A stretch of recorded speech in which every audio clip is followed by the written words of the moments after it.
Hello and welcome to Joe Faber Field. It's the first official home game for St. Cloud State Baseball as they take on Concordia St. Paul in the series finale on this Monday afternoon. A beautiful day in St. Cloud, Minnesota. Would like to welcome you inside the broadcast booth. Joe Erickson alongside Sam Getzinger here this afternoon. And Sam, a couple of big wins yesterday for St. Cloud in some dramatic fashion. They had the walk-off in game number 1 to win 7-6, and then they came out in game number 2 and they got the bats going. They end up run-ruling the Golden Bears with a 13-1 victory. They're going to try to carry that momentum in here today against this Concordia St. Paul team. See if they can pick up a series sweep. Yeah, a lot of positives to pick up on from yesterday's doubleheader sweep. See if they can bring that into the series sweep today. It's good to be back here at Joe Faber Field. I feel like we could have played here earlier in the month, but that's Maybe. just me. Of course, we were all out and about all over the country for the past couple of weeks, but it's nice to be back here. The guys are excited to be back here.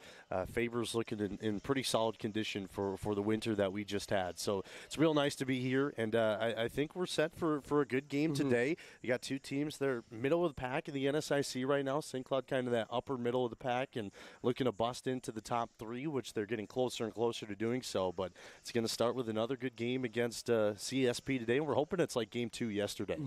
St. Cloud has won 4 out of their last 5 matchups. That includes the series this week as well as just a week ago against the University of Sioux Falls. St. Cloud, a 9-4 conference record after those couple of wins against Concordia St. Paul. They've pushed themselves into 4th behind Minot State, Minnesota State, and Augustana, which we know are such good ball clubs. Concordia St. Paul, they're sitting a couple spots behind St. Cloud, so they would like to pick up a win here before they play their midweek series. And this is a big game too, Sam, because St. Cloud's playing a lot of games in a short amount of days, so they need to try to save their bullpen, and they're going to hope to do that with the starter, Ryan Duffy, who gets the ball today. And that's Duffy's intention. We talked to him before warm-ups today, and he said he wants to go quite a few innings, save some arms. And you touched on it exactly there. You got 2 games yesterday, 1 game today. You're going to have 2 games tomorrow as well, and then another series later on in the week. So you really want to save the arms here for St. Cloud State. And the good news in that category for the starting pitching staff for St. Cloud State, they've been pretty well known this season to go the distance or go close to the distance. So hopefully we can get a performance like that today out of Duffy. St. Cloud is one of the rare teams in the NSIC to rank top 5 in both team batting average and team ERA. So that's something to look out for. Can do it all.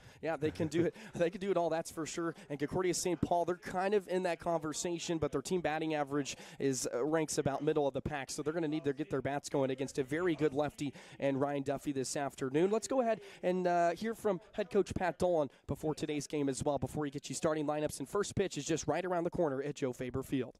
Sitting alongside head coach of the Huskies, Pat Dolan, before today's series finale with Concordia St. Paul. And, Coach, first off, a beautiful day here. It's got to be really nice to play your first true home game here at Joe Faber Field. Yeah, especially for the players and the seniors after the last 2 years with only getting 14 games and 32 games and with the whole COVID deal. And now our first, I think, 6 games, home games on the road and 28 road games. It's just nice to be here, and a beautiful day, 55 and sunny at Faber.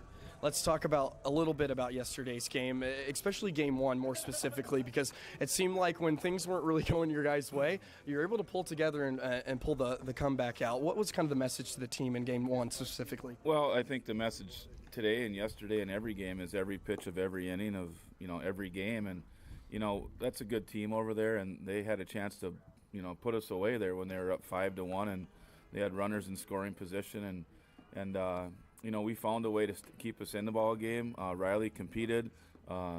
Bronzy really threw well for us, and we just grinded out some at-bats and a big 2-run home run by Drew there to get us to 5-3, and then obviously Paul Steffensen to tie it up, and John Nett to almost hit a game-winning home run. And to win on a balk is like kind of kissing your sister, but this time of the year, a win's a win, and it was awesome to keep that momentum and then really put it to them that second game. But today's a different day, and we got to come on out ready to play. And we got to see the true freshman Ethan Lanthier in his first collegiate start. What did you like out of him, and maybe the lineup too, that really went off for 13 runs? Well, Ethan has really thrown well for us, kind of as a setup guy, then to a closer. And, we closed him the first game, and he only threw 11 pitches. And, because we have 5 games in 3 days and still a couple of our top guys out, we knew that we got to get, we couldn't throw everybody the first day here or yesterday. So Ethan started game 2, and he looked even better in the 5th inning, I think, than in the first inning. But to get 2 college wins is very, very uncommon, much less for a freshman pitcher. But he's going to be a good one for us. And you're touching on how many games we have in a short amount of days. What do you want to see out of Ryan Duffy here this afternoon as he gets the start? It's probably a big one with, it's still a doubleheader tomorrow against Upper Iowa. Yeah, Ryan has pitched very well for us, dominant for us in a few of his starts, and then he's been a little shaky with not walking guys, and he just needs to go out there and pitch and pound the zone. If he does that, nobody's hitting him. His batting average against is below 200, and his ERA is consistent, but he's just, he's walked a couple too many in early on to get his pitch count up. So, hopefully he comes out there and doesn't have to give us a complete game like he did in Wisconsin with 13 strikeouts and 3 hits. But I won't complain with that either with the doubleheader tomorrow. So, yeah, I'm sure he'll come on out and give us a good chance. Could you touch on Tyler Schiller a little bit? Because he may be overshadowed by some of the other guys in the lineup, but he's been fantastic over the last couple weeks or so. What are you like about him? And he's even moved up in the order here today. Well, he missed that first series in Arkansas, and I don't care when you miss 16, 18 at-bats and everybody's ahead of you, 4 or 5 games. It puts you behind. He had a COVID issue or with his roommates and stuff, so that kind of put him behind, but he is a big-time player. He's an all-conference type of player. He's got that running back mentality from Hutchinson, where he was all-state running back, 1,500 yards, and he's a big physical guy that's athletic, can hit the ball out of the park at all fields, and he's really come on strong. That's why we moved him up to the 5th hole, and we're really expecting big things out of him. They're, not only today, but really for the next 3 years. He's a good one.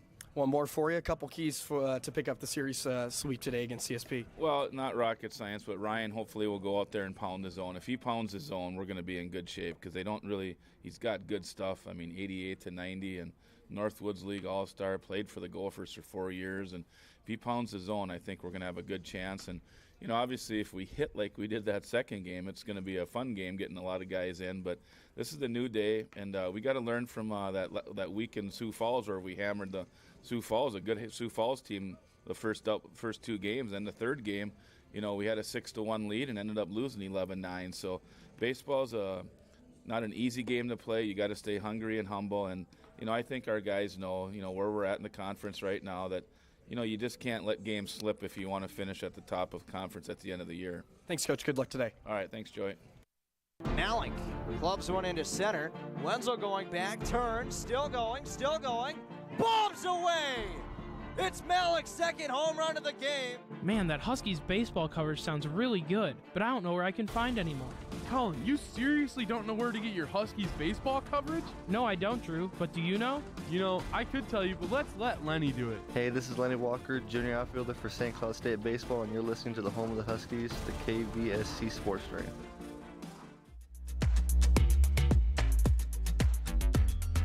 You're listening to Huskies Baseball on the KVSC Sports Stream. Welcome back to Joe Faber Field. Big thank you to head coach Pat Dolan. Always nice to hear from him before today's series finale. But for against Concordia St. Paul, Joey Erickson alongside Sam Getzinger would also like to thank the viewers from the NSIC Network. Should be a great ball game here this afternoon as St. Cloud State takes the field. And Sam Getzinger, I'd like to hear a couple keys from you here.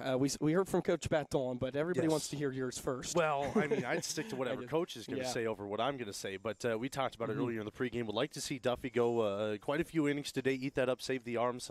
Big week coming ahead as we get towards the holiday break coming up this weekend. So if we can have starters for the entire week, go not the distance. You don't need them to go to full distance, but chew up a good amount of innings. That's really going to help out. And get the bats going early as well, like we saw in Game 2 yesterday, where they put up 13 runs early in that game and really shut CSP out of contention for a good majority of that game. So if we can see a Game 2 like we saw yesterday translated over into today's game, I think St. Cloud will be sitting pretty. We are scheduled for 9 innings here this afternoon. Let's get you the starting lineup for the Golden Bears. Leading off will be Jack Young and playing center. Braden Roybal will bat second and play second. Matt Peach will play left, had a couple of big hits yesterday. Jared Wandersee will bat fourth and play first. Nick Timpson will play right and bat fifth. You have Cal Bromer, who played in game number 2 yesterday in that designated hitter spot. He'll be in that same position, batting sixth. Chandler Eibach will play Ketcher in bat 7th. Carter Shook will bat 8th, and Bryce Nelson will round out the lineup for the Golden Bears here this afternoon. A few changes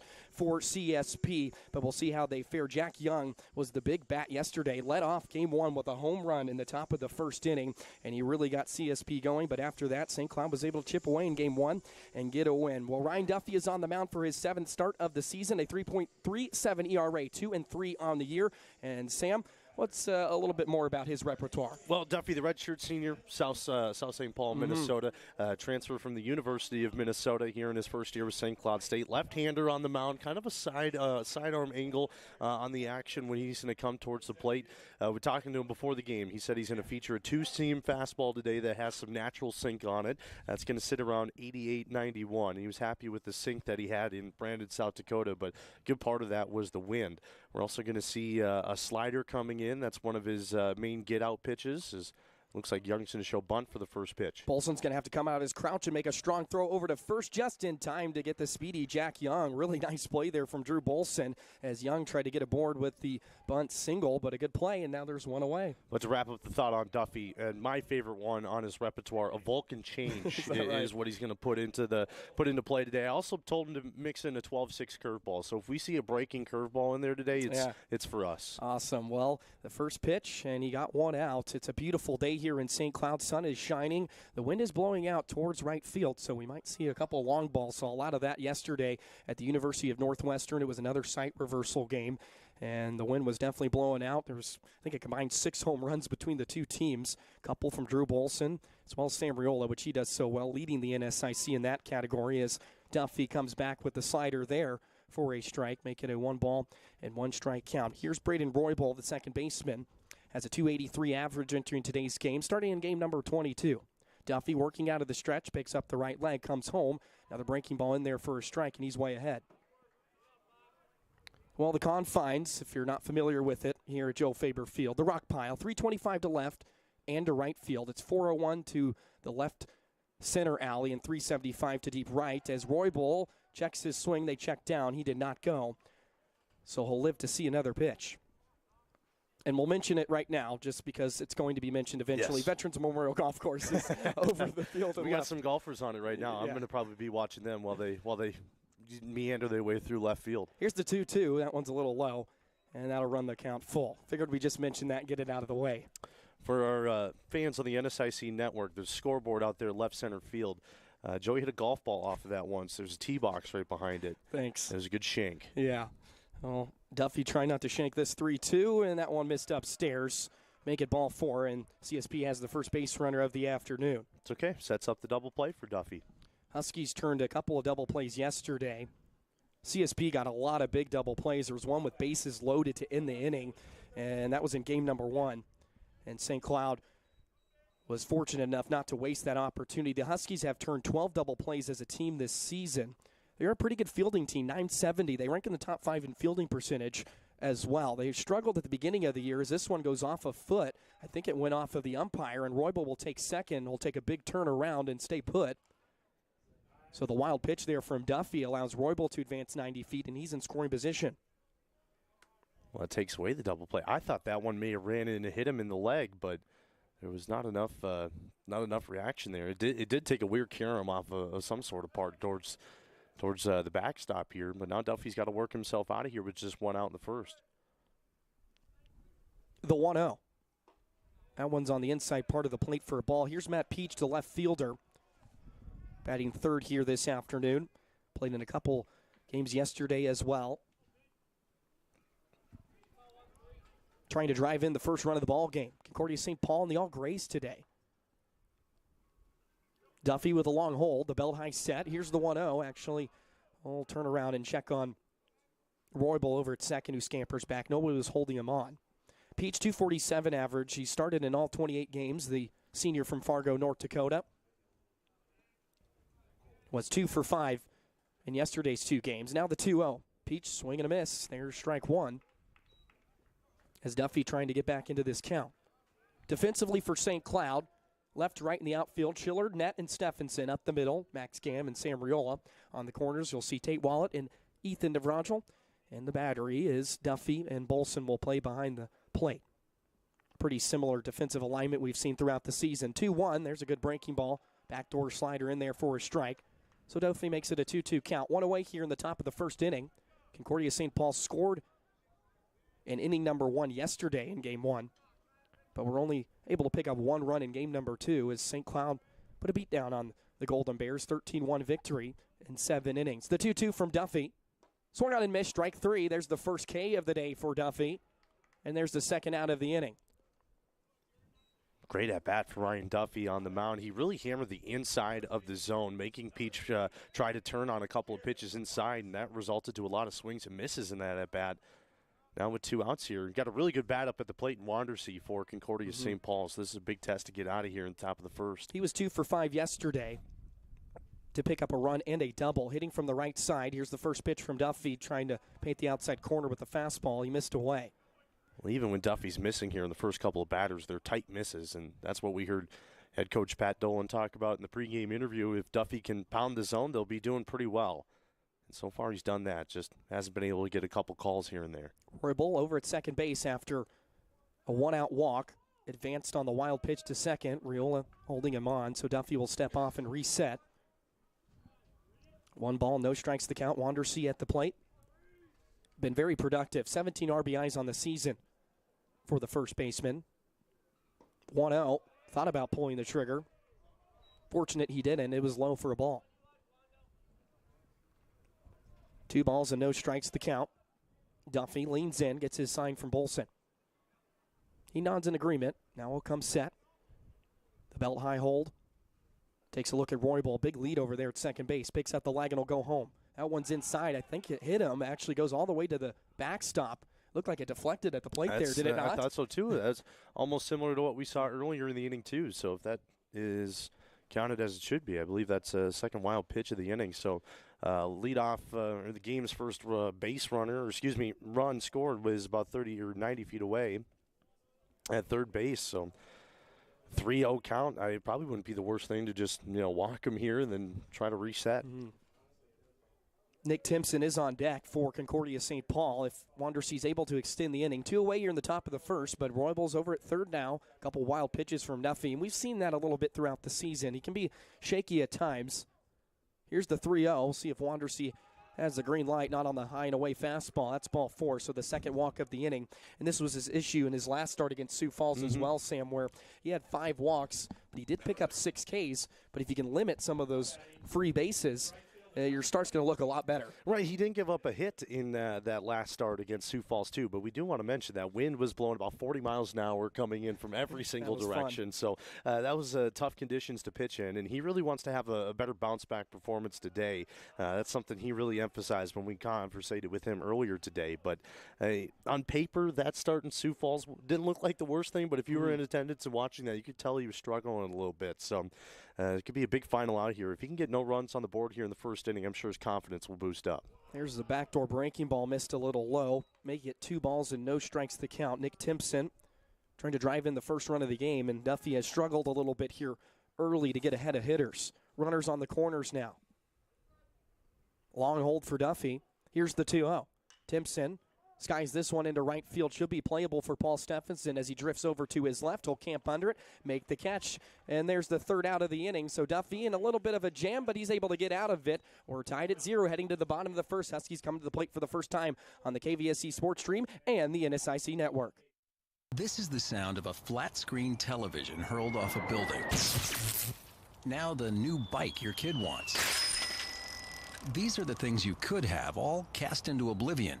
Because when you throw away money on wasted electricity, you throw away everything you could have bought with it.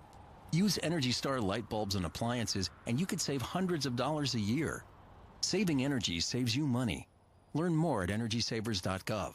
Brought to you by the U.S. Department of Energy and the Ad Council. Alternative music was awesome in the 90s. Progressive artists and bands had a profound effect on what we call rock music today. The spirit of alternative music is still alive and well. New alt-rock artists are still innovating and changing the music landscape. You want to hear what alternative and progressive music sounds like today?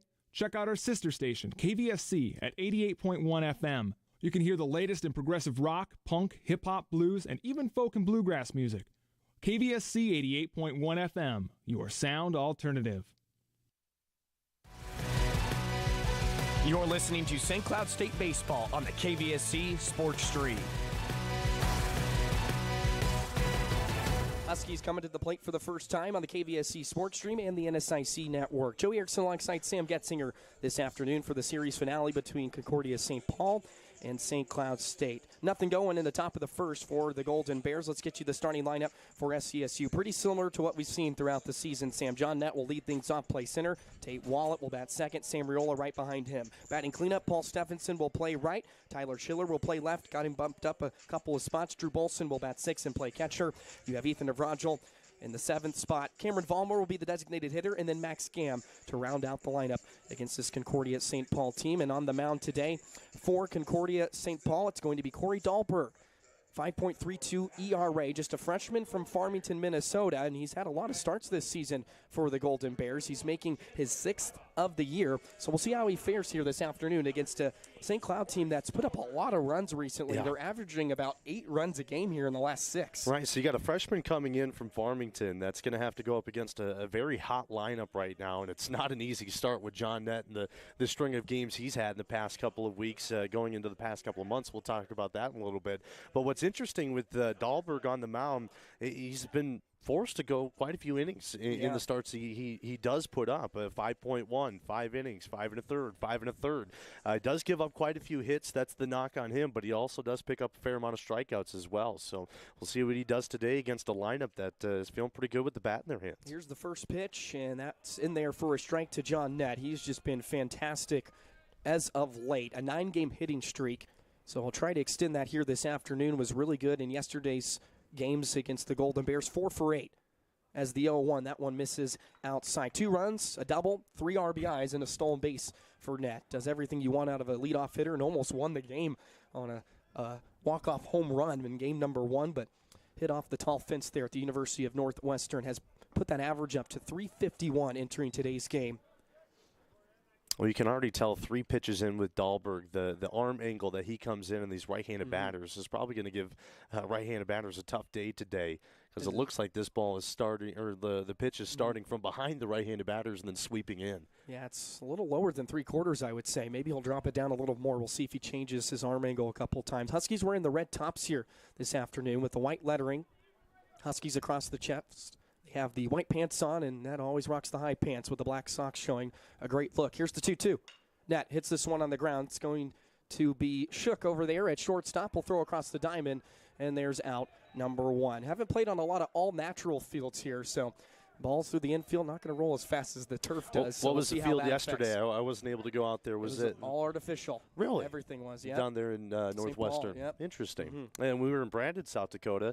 That was the first field I saw with the turf infield and the grass outfield. I'd never seen that before until going out there to that high school field in Brandon. Nice facility out there. Just wish the weather was better. But, there's something about the all-natural field that just really gets me in the fields for baseball. Is that right? Yes. Dahlberg paints the outside corner here to Tate Wallet.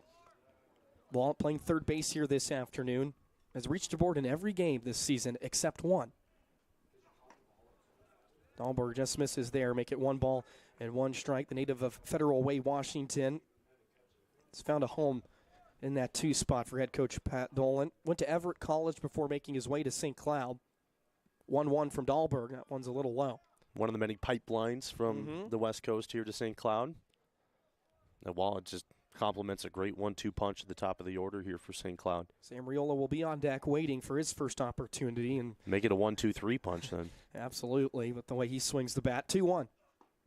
That one's in there for a strike. It's got to be probably one of the toughest lineups of the top 3 that you can face in the NSIC. Wallet a couple home runs, 19 RBIs, which is really good out of a 2 spot. 5-game hitting streak currently. See if he can extend it here, 2-2. That one's a little low. So Dahlberg will run the count full. Leads the NSIC in walks, 22 on the year. Really? So good he has eye a great eye. Yep. Here's the payoff pitch from Dahlberg. Wallet will lift this one into center field. Young takes a step back. He'll now move in and make the catch for out number 2. First 2 hitters retired in order, and now we'll see Sam Riola. Riola's not far behind in that category either. Nope, 21 walks on the year. Yep. But he is first in home runs with 12 this year, hit 1 yesterday. it was another line shot like we saw on University of Sioux Falls when we went the other way. Right. This one was dead center. You brought it up. I mean, a couple of the balls that he hits that finds the ability to just get over the fence. I've never seen a line drive home run, the trajectory that he puts on. I'm very curious to see how he's going to hit in this ballpark. There's a lot of open spaces in the outfield. Mm-hmm. The wall is pushed back a little bit further than the other fields he's played at, but First pitch swinging. It's going to be grounded to Nelson. He'll shuffle over. He'll make the throw, and that's going to be out number 3. So the Huskies go down in order in the bottom of the first. We're tied at 0 between the Golden Bears and Huskies on the NSIC Network and the KVSC Sports Stream. Return now by UNC. Omen dumps it over on 2. Tying the game at 25. Omen, do the thing you do so well. Backdoor look shot, scores! Jimmy Murray buries it, and the Huskies are back up 5-4. And I'll do it. Huskies win the first ever North Star Cup. You enjoy listening to St. Cloud State sports coverage as much as the sports department enjoys bringing it to you. And where else are you going to find top-notch coverage of St. Cloud State hockey, football, basketball, and volleyball, or the award-winning shows like Husky Sports Friday? And none of it would be possible without your donations. Your donations help pay for new equipment that we use to improve the quality and increase the quantity of the games that we bring to you. And you can donate anytime by going to kvsc.org and clicking on the Donate tab. You're live in 5, 4, 3. Oh, sounds like it's time for me to get to work. Welcome into Husky Studios. This is Husky Sports Friday.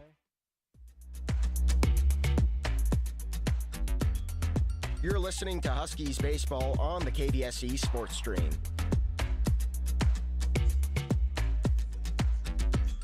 Back here at Joe Faber Field, Concordia, St. Paul, and St. Cloud State all knotted up at 0 apiece as the Golden Bears coming back to the plate. 6, 7, and 8 hitters due up for CSP, as it will be Cal Bromer, designated hitter, digging in from the left side. Ryan Duffy, 19 pitches in that first inning, Sam, but he was able to get out of a mini jam and keep the Golden Bears off the scoreboard. Hopefully he can be a little more efficient here in the top of the second. Yeah, no runs in that first inning was big for him. We'll see what he can do here. First pitch swinging once again by Bromer. Soft chopper on the ground. Going to be a tough play for Riola on the run, and he makes the throw in time for out number 1. He's sure-handed over there at second base. Yes, he is. And I do want to mention that ball really died on the infield grass. We were watching them take in and out practice before the game today, and you can tell that this grass may be a little bit moist, maybe a little wet, and hard for that ball to quickly get up into the middle infielders or Wallet at third and Navrajal at first. Just based off of this field, just got snow off of it. Yeah. So it's going to be a little wet here for the early goings of the season. And the infielders are going to have to adjust on those ground balls. Here's the catcher, Chandler Eibach. Here's the first pitch, and that's in there for a strike. It's going to be a key for Duffy to get ahead of hitters, and saw before the game as well, Sam. The MAC crew would like people to stay off the I guess you could say grass and foul territory because it is so wet and you don't want to tear it up too much. Right. But, the sun has started to shine here over the past week or so in St. Cloud, which has been a nice sight. But supposedly in the forecast, there's quite a bit of rain here coming this week. Well, so it's we'll good see at how some that points. plays out. Good for the corn. It's probably not corn season yet, is it? I should know. I live here. Yeah, you're asking the wrong guy. You're from the small town farm community. Here's the 0-2 from Duffy, and that one's fouled straight back. Well, if you're watching on the stream, you can see that there's some spots, all over the field. But you have to give props to the MAC crew here, getting this field ready, playable for not just the college season, but the high school season coming up. Also, Dick puts across the parking lot here. In a couple months, we'll have the rock season starting as well. Probably talk about the Northwoods League a little bit here on the broadcast. 0-2, ring him up, strike 3, got him looking, his second strikeout of the day. And you're going to have to talk about the Northwoods League a little bit with Ryan Duffy. Well, he requested that we bring it up, and I'm very happy to do so. It just says he picks up his second strikeout of the game. This mound, even though he's a transfer into St. Cloud State, he's very familiar with this mound as Ryan Duffy. He played for the Waterloo Bucks in the Northwoods League, was an all-star last season, and he's also a self-proclaimed Rocks killer. Is that right? He's had a couple of appearances here inside of Joe Faber Field, and he pitched really well. So he's used to the bump here, and he's done some pretty good things. He made 5 starts for the Bucks, Sam. I have all of his stats right here because I know you were trying to look for those. As another swing and a miss here, make it no ball and 2 strikes. He allowed 1 earned run in his 5 starts and went 27 2/3 of an innings. And in the Northwoods League this summer. So and there he did, you go. In the one game he did pitch here at Joe Faber Field, 6 2/3 0-2, swung on and missed, strike 3. It's going to be dropped third. Bolson will have to throw down to first. A leaping Navrajal makes the catch, steps on the bag, and there's out number 3. We'll talk a little bit more about Ryan Duffy next time he comes out, but he retires. The Golden Bears in order. We're heading to the bottom of the second on the KVSC Sports Stream and the NSIC Network. I'm a doctor. I'm a teacher. I live in the South. California is my home. I speak fluent Spanish. No hablo español. I have brown eyes. My eyes are blue. We're very different people, but we do have something in common. I made a donation to the Red Cross. When disaster struck and I needed help, her gift to the American Red Cross changed my life. When you support the American Red Cross, you change a life, starting with your own. Call 1-800-RED-CROSS or visit redcross.org and find out about life-changing opportunities in your area. When it comes to using their wireless phones, drivers everywhere are making safety their most important call. Are you kidding me? You know our curfew. Look, I'm driving now, but I'll be home in a little bit. We'll take care of this then. Stressful or emotional conversations can take your mind off driving. Avoid them behind the wheel. Your wireless phone can be your best safety tool. Don't let it become a distraction. The wireless industry and the Minnesota Department of Public Safety remind you, with wireless, safety is your call. You're listening to St. Cloud State Baseball on the KVSC Sports Stream. Part of the order due up for St. Cloud State in the home half of the second inning. Still a 0-0 ball game between the Golden Bears and St. Cloud State. This is a battle of two of some of the top teams in the NSIC. St. Cloud sits in fourth with a 9-4 conference record. And they need to pick up some wins here, and they have an opportunity to do that this week, Sam, as they have a game today, obviously, and then they have a couple tomorrow against Upper Iowa. And then on the weekend, you have Southwest Minnesota State. So a lot of games in a short amount of time. They're trying to save that bullpen, but these are very winnable games here for the Huskies. As you're kind of right in the middle of the season, and you got to pick up these wins as fast as possible. Well, Southwest Minnesota State team that we'll see on the weekend is down there last, 1-13 in conference play. Upper Iowa's been having a tough season too. Steffensen grounds this one up the middle, shook over to his left. Good play there in the hole, and Steffensen will be retired via the 6-3 putout. Now we'll see Tyler Schiller. Tyler Schiller. Nice to hear from head coach Pat Dolan and what he's meant to this team this season, just because he's been on a tear of recent. 2 for 5 yesterday in the couple of games he played. 3 runs, a walk, and a hit by pitch, and he was hit by pitch in game number 1, and he came around to be the game-tying run in the bottom of the 7th inning as Schiller hits this one kind of in no man's land. Going to be a tough play on the run for Peach, and he makes the catch right in front of the left field line for out number 2. So Huskies going up to the plate and getting out pretty quickly so far. This is kind of what we hoped Duffy would bring to the plate in his pitching performance.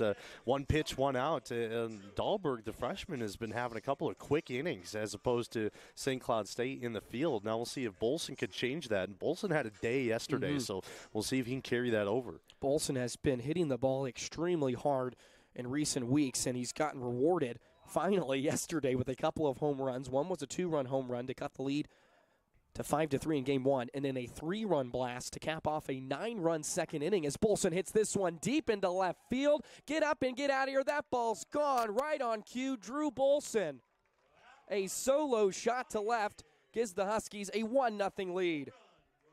This is just a hanging breaking ball that came in towards the zone. Bolson sat back on it, sent it over the scoreboard in left center. What a great shot there by Drew Bolson. And we just talked about the day he had yesterday. It's going to continue on. If he's hitting the ball like that, he's going to be a mainstay in this lineup throughout the season, which he already is. But he's been real fun to watch in the past couple of weeks because he was hitting the ball very well in Brandon, South Dakota, too. 3 home runs in as many games. Picks up RBI number 24 in his 4th home run of the season. An absolute blast with 2 outs, and that brings up Ethan Navrajal. So Dahlberg is touched up for the first time. And, man, he has put a charge in a few of these balls lately. There was no doubt about that. That was one. the first hit of the ball game. No pitcher today so far in the first inning and 2/3 is really, really has given up a hard hit ball until that one. So very weird to see how this game would open up. But we'll see if Navrajal can do it too, because he's another kid who's been hitting the ball very hard, just hasn't been able to find the open spots in the field. Yeah, just batting a little bit below that Mendoza line, and he did not start in game 1 yesterday. Got the start in game 2 and picked up a nice double in that game and ripped it really hard off the wall. If he had a little more air underneath it, it would have went out. But Yeah, he's been hitting the ball hard, starting in game number 24 this season for the true freshman. It's been a good bat as the 2-1 misses outside from Dahlberg. Make it a hitter's count here now to Ethan Navrajal. Cameron Vollmer's on deck if he's able to extend the inning. Defensively, I should get into that for Golden Bears. Left to right in the outfield, Matt Peach. It's going to be Jack Young, Timpson and right. Up the middle, Shook and Roybal. On the corners, Nelson and Wandersee. And then Eibach behind the plate. Pretty similar to yesterday, but Shook goes in at shortstop as Navrajal works the 5-pitch walk, and he's aboard. We saw Jared Warner yesterday play both games at shortstop, and he has been superb for the Golden Bears, and he just got the day off, I would assume, the sophomore from Wisconsin, and he had a 9-game hitting streak going entering the series yesterday, got broken up as he went 0 for 1 in game number 2, but I'll have the day off, and they'll give Shook the opportunity. But here's Cameron Vollmer as Ethan Navrajal now occupies first base, and time is called. There is a body warming up in the bullpen for the Golden Bears as well, Sam. Don't know if you can see the number. But no, not as of right now, but that, if that is the case, it's a tight leash for Dahlberg today then, just giving up 1 hit and 1 run. It does look to be a left-hander warming up. First pitch swinging is Vollmer and pops this one up just around home plate, and coming out of his crouch was Eibach, and he made the play, and that's going to be out number 3. But Drew Bolson, a solo shot, gives the Huskies a 1-0 lead after 2 innings played here at Joe Faber Field. You're listening to St. Cloud State Baseball on the KVSC Sports Stream and watching on the NSIC Network. When it comes to using their wireless phones, drivers everywhere are making safety their most important call. Are you kidding me? You know our curfew. Look, I'm driving now, but I'll be home in a little bit. We'll take care of this then. Stressful or emotional conversations can take your mind off driving. Avoid them behind the wheel. Your wireless phone can be your best safety tool. Don't let it become a distraction. The wireless industry and the Minnesota Department of Public Safety remind you, with wireless, safety is your call. St. Cloud State sports have seen a lot of success in the last couple of years. Everything from winning their first Frozen Face-Off championship to North Star Cup titles and even a national wrestling title. And if you want to be able to witness history firsthand, there's no better way than joining the KVSC sports department. Our sports directors will not only teach you how to broadcast games, but also how to host your own shows. Want to be the next voice of the Huskies? Email the KVSC sports department at sports@kvsc.org or stop in room 27 in the basement of Stewart Hall.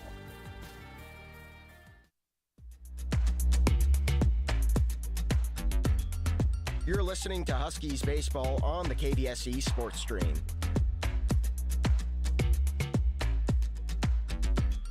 Bryce Nelson leading things off for the Golden Bears here in the top half of the 3rd inning. St. Cloud State leads 1-0 off of the 4th home run of the year by the catcher Drew Bolson, as Ryan Duffy back out on the mound working out of the stretch here. 9-1-2 hitters due up for CSP. And Duffy, so far, so good. 2 scoreless innings. First pitch to Nelson, misses outside for a ball. I'd like to thank you for joining us here on KVSC Sports Stream as well as the NSIC Network. Joey Erickson alongside Sam Getzinger this afternoon. It's a beautiful day at St. Cloud. Temperatures up around 53 degrees. Winds blowing out as Nelson lines this one into right field. And Steffensen will make the falling catch for out number 1. Good play by Steffensen. It can always be dangerous if you miss that one with the dive. It goes all the way to the wall, but made the sure-handed play. That's the first out of the inning. I'll look at the weather forecast here for you, Joey. Okay, because I am also curious. Yeah, if you could give me all the numbers, that would be fantastic. 54 degrees. Feels like 50. I'd say it feels like probably 45. Okay. A little chilly. The wind's coming in. Flags are up. Winds are going from left to right field, so blowing out to right field. That's going to help the left-handed batters throughout the rest of the game. Here's the leadoff man. Jack Young hits this one on the ground. Going to be a tough play on the run. Gam, and the throw just in time to get Young. That's the second play today that Young has gotten beat by just a step. He bunted the first pitch of the afternoon, swung at this one, and almost got an infield single. A little bit of a delay call there by the umpire behind first base. I think he had to run through a debate in his head whether that was safe or out, but I believe he made the right call there, calling him out. Tie goes to the fielders these days, I've learned. Is that right? Okay. That's what I'm saying. All right. I've seen a lot more of the tie goes to the fielder than the runner lately. Yeah, as Roybal steps in and Duffy misses high with the fastball. Yeah, I can agree with that statement. Thank you. Probably First time is. you actually have agreed with me in a while. Yeah, well, got to keep you guessing most of the days. As the 1-0 misses outside as well. Well, Duffy, since a couple walks in the first inning, has retired 7 straight. Do you want to finish up that last thought we were talking about last inning? Oh, This is the first appearance do. for Duffy in Faber Field since June 14th, Okay. where he went 6 2/3, 9 strikeouts, gave up 1 hit, no runs.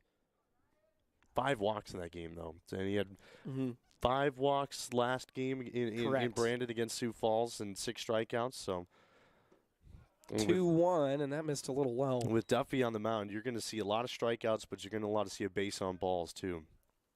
Yeah, it can be a little whatever erratic at works. I mean, he times, hasn't but given up a hit yet in his past 2 appearances. So. He gets the job done. Here's the 3-1. That one's in there for a strike. Runs the count full. See if Duffy can set the Golden Bears down in order. Fly out and a ground out to begin the inning. Roybal trying to become a base runner. Payoff pitch. And that one's fouled off. Bolson was looking up in the sky. He thought it was popped up, but that one was lined towards the third base dugout, which the Huskies occupy. Everybody up. They're all on top of the dugout. Yeah, you got to be careful. There's no netting. You are in play at all times when you're on the field. We saw a couple rocketed into the dugout in South Dakota that we thought a couple heads were going to get taken off. Now the 3-2, and Duffy missed outside. That's ball 4, his 3rd walk issued of the day. Roybal walks for the 2nd time, too. Now we'll see Matt Peach, the left fielder, who is 0 for 1 with the strikeout. Duffy was one of the guys last week. A line drive went into the dugout, and I believe Duffy just hit the deck and pretended like he got hit, but then he popped up just fine. Well, you mentioned that. There was one just like that one yesterday, but probably even more dangerous, Sam, at University of Northwestern. Its dugouts are pretty close to the plate, and I believe it was Wallet that fouled off a pitch, and I mean, it was a rocket right into the dugout. Mason Primus just hit the deck, too. It's a great athletic play by him in the dugout. And to just move out of the way. He didn't get hit, though. No, nobody got hit. Everybody was fine, but he gave quite the stare to Wallet at the plate as the 1-0 from Duffy misses with the breaking ball high. Middle infield playing back. Wallet's playing in about level to the base as he backs up a couple steps. As I say that, of course. But Navrajal holding on Roybal over at first base. Here's a 2-0 from Duffy. That one's in there for a strike. And that just points straight up out there in center field. And with the wind blowing out, probably going to play pretty far back today. Saw a lot of balls carry yesterday. Here's the 2-1. Duffy missed low. Bolson liked the spot, however, so Peach is in a hitter's count. The wind is shifted out in the left field now, too. A lot of swirling winds here the past couple of weeks and throughout the entire Midwest. 2-1 for Duffy, hit on the ground, foul down the third baseline, and a couple Huskies will race after the loose ball. I think that was Riley Hearn, wasn't it, Sam? I think so. I like the effort out of almost the entire dugout. It seemed like everyone took a first step, and then Riley was the first one out there. Someone's got to fully go after it. Yeah, someone's got to do it. 3-1. This one's hit on the ground left side. This is going to be Wallet. Will field it on a hop. Will throw over, and that's going to be out number 3. Good play by Tate Wallet. And the Golden Bears leave a man stranded once again. 1-0 Huskies lead heading to the bottom of the 3rd on the KVSC Sports Stream and the NSIC Network. Alternative music was awesome in the 90s. Progressive artists and bands had a profound effect on what we call rock music today. The spirit of alternative music is still alive and well. New alt-rock artists are still innovating and changing the music landscape. You want to hear what alternative and progressive music sounds like today? Check out our sister station, KVSC, at 88.1 FM. You can hear the latest in progressive rock, punk, hip-hop, blues, and even folk and bluegrass music. KVSC 88.1 FM, your sound alternative. St. Cloud State sports have seen a lot of success in the last couple of years. Everything from winning their first Frozen Face-Off championship to North Star Cup titles and even a national wrestling title. And if you want to be able to witness history firsthand, there's no better way than joining the KVSC Sports Department. Our sports directors will not only teach you how to broadcast games, but also how to host your own shows. Want to be the next voice of the Huskies? Email the KVSC Sports Department at sports@kvsc.org or stop in room 27 in the basement of Stewart Hall. You're listening to St. Cloud State Baseball on the KVSC Sports Stream. We enter the bottom of the 3rd. Huskies lead 1-0 on the KVSC Sports Stream and the NSIC Network. Dahlberg back out on the mound for Concordia St. Paul as Gam, Net, and Wallet are due up for St. Cloud State. And this is a dangerous part of the lineup. Sam, I know you like this with Max Gam kind of being the 9 I do like it. You know, Gam last season was up towards the top of the lineup. You know, it worked out well because it was John Nett, Max Gam, the 1-2 punch at the top of the order. But now that you put Gam down in the 9-hole spot, and we've seen a lot of times this year where it goes to the bottom of the order and has to cycle back up through the middle of an inning, and that's what we're going to see here to start off the bottom of the third. And, I mean, Gam's a guy who can get on base, and then he brings a lot of speed. And John's another speedster who can really hit the crap out of the ball lately. And then Tate Walt's been doing the same, and then that filters into Sam Riola and the rest of a good lineup. So I like the shifting this season compared to last season, even though both times, I mean, it worked out really well. Max Gam has had a quiet year at the plate, but I think there's signs of him kind of coming out of it. 188 average right now, which is nowhere where he wants to be, but does have a 4-game hitting streak. He's 2 for 5 yesterday with a double, couple of RBIs, had a home run against University of Sioux Falls as he shows bunt here and pops this one up for a strike.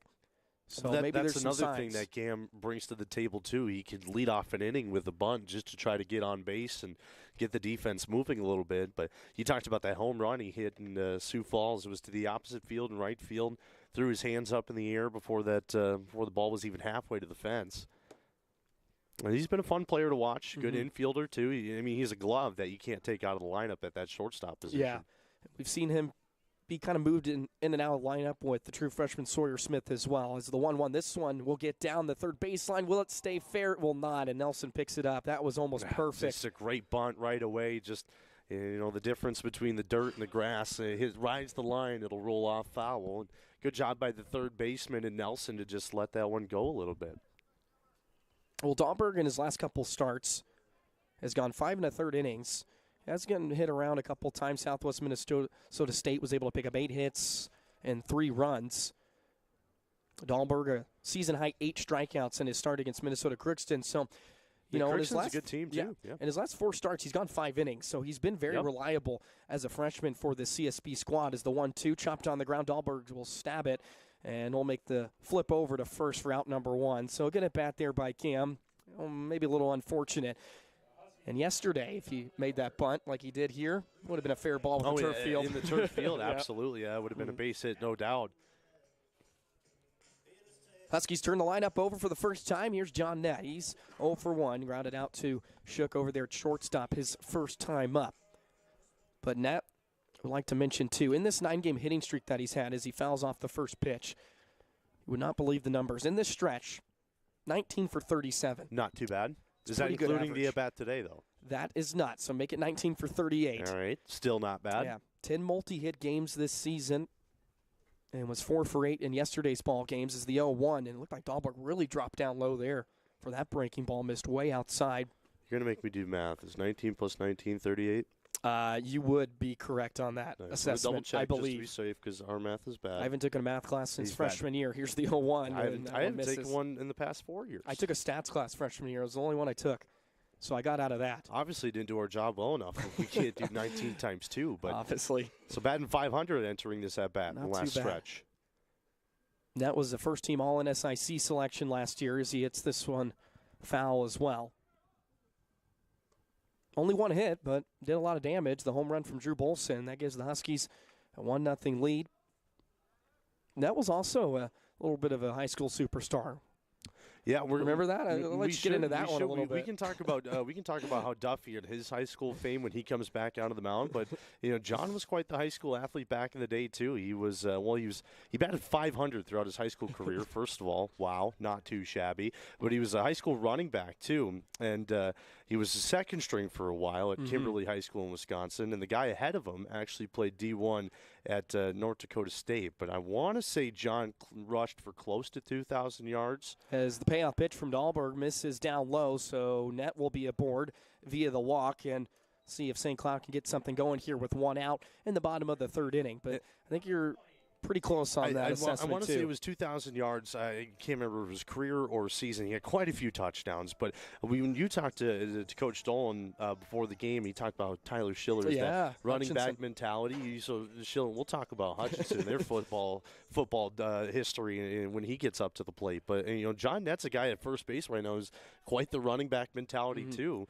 As he gets checked back over to first, he can steal second and probably steal third in this inning if Dolan gives him the okay. Only 5 stolen bases on the year. He would definitely like to bump those numbers up a little bit. But he had that tough stretch to begin the season where it was hard for him to get on base. But Dahlberg's keeping a very close eye on him.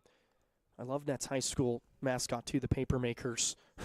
As it's always intimidating when the Papermakers come to town. Wallet's 0 for 1. Flew out to center field his first time up. See if he can get something going here with one out. Dahlberg will work out of the stretch. The belt high set, stands straight up and down on the mound. That pitch misses low and away. First pitch that Wallet's seen of the at-bat. Making 1 ball and no strikes. Net with a decent lead over there at first base. He's been caught stealing 4 times this year. Dahlberg, another quick throw over, and Net was forced to scamper back. I think to put a bow on John's high school career. Okay. 3 football state titles and 1 baseball state title. Okay. Not too bad. Yeah, not too bad at all. I'm sure his trophy collection at home is pretty cool. But he never show you. He's a humble guy. Yeah, he really is. Let's be honest about this. As the 1-0 misses in the dirt again. 2 balls and no strikes to the count. Sam Riola's on deck. If you can get a couple base runners on for Riola, that would be very ideal for St. Cloud. Sun is really starting to shine here. Good little crowd on hand at Joe Faber Field. They're getting some relief from the cold wind as the sun basks the field. 1-0 Huskies lead in the bottom of the 3rd inning. Dahlberg, the long hold. He looked to second. No one's there, and now he comes home, and there's another ball. It's always, you got to, the deception. Is that what it is? John, okay. You got to look at second first, and it usually works out well. I'm going to be honest. I have not seen that, but maybe it does work. Let's see if he decides to pick off when he looks back like that. He gives a look to Net before he comes set. 3 balls and no strikes to the count. Picks up the leg, comes home, and he'll find the outside corner for a strike. So Wallet will have to see another one. Wallet, 333 average entering today's game. Was 2 for 6 yesterday with a couple of walks.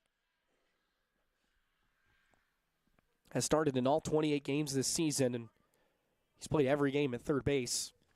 Actually scratched that. He started 1 game at second back in Arkansas as he hits this one right above the plate. Going to be a tough play here for Eibach, and he makes a diving catch. Nice play there. Those are always tough as he was drifting behind and lifted up with the left hand and was able to snare it. That's a real tough play because you got to imagine that Sun is coming in behind him. So when he's looking up for that ball, Sun's right in his eyes and had to dive back and lay out for the catch. And that's, not the result that Wallet wanted through that at bat, but got the pitch count up on Dahlberg a little bit.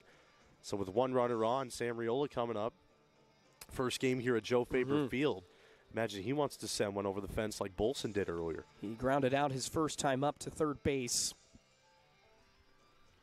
2 away here now in the bottom of the 3rd. Net still over there at first base. Let's see if he decides to put some pressure on as Dahlberg will pick off for the 5th time. Net will force you to think about him. Maybe see a hit and run here with 2 outs and Riola at the plate. Head coach Pat Dolan has put that into play a couple times over the past couple of weeks.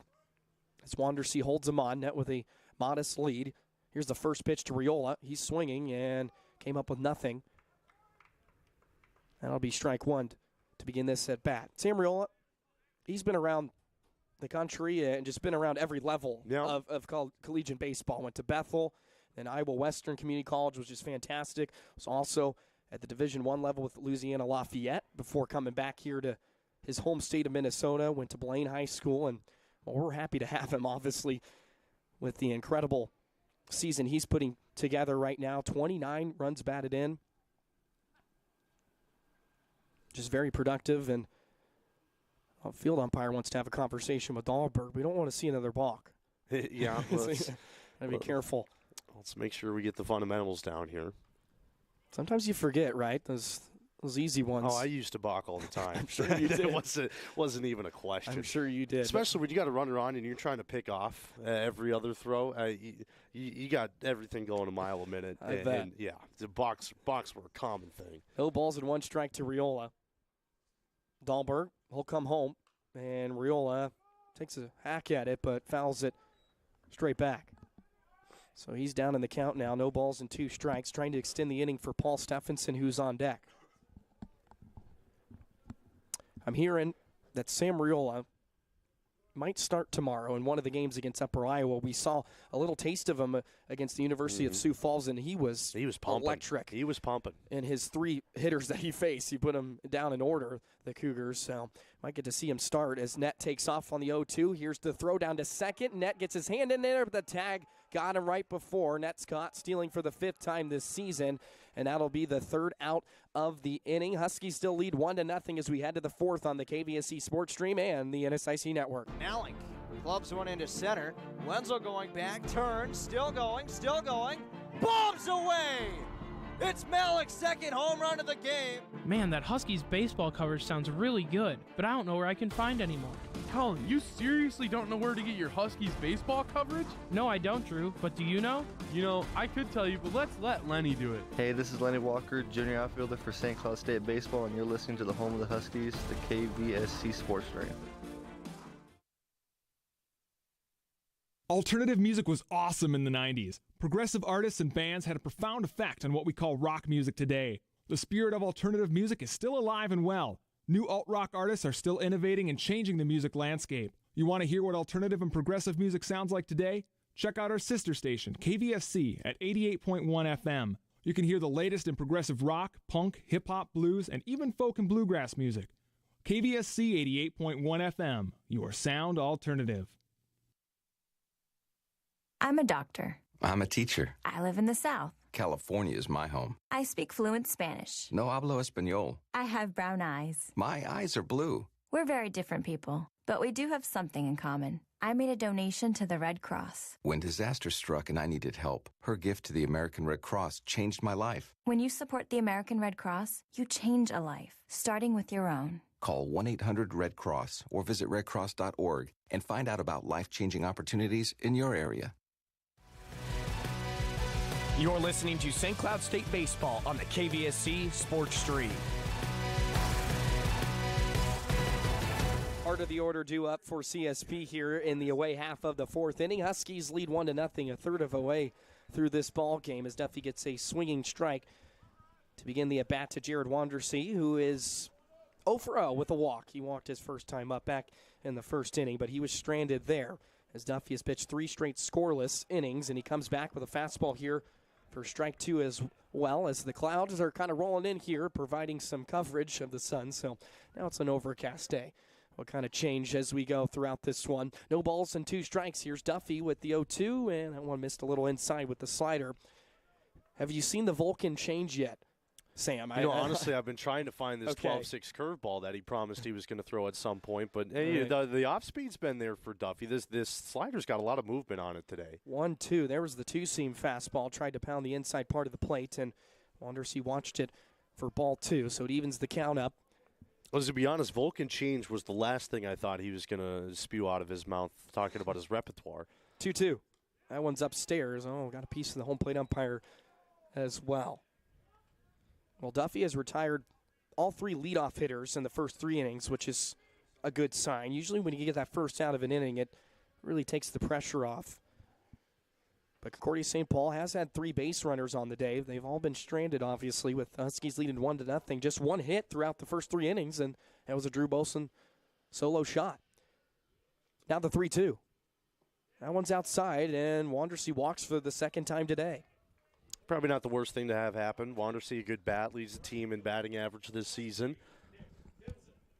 And again, just set up the potential for the defense to make a play, get 2 outs for the price of 1. 4th walk of the day issued by Ryan Duffy, and that's Wandersee's 18th walk of the year. Here's Timpson. He's 0 for 1, flew out to Steffensen his first time up.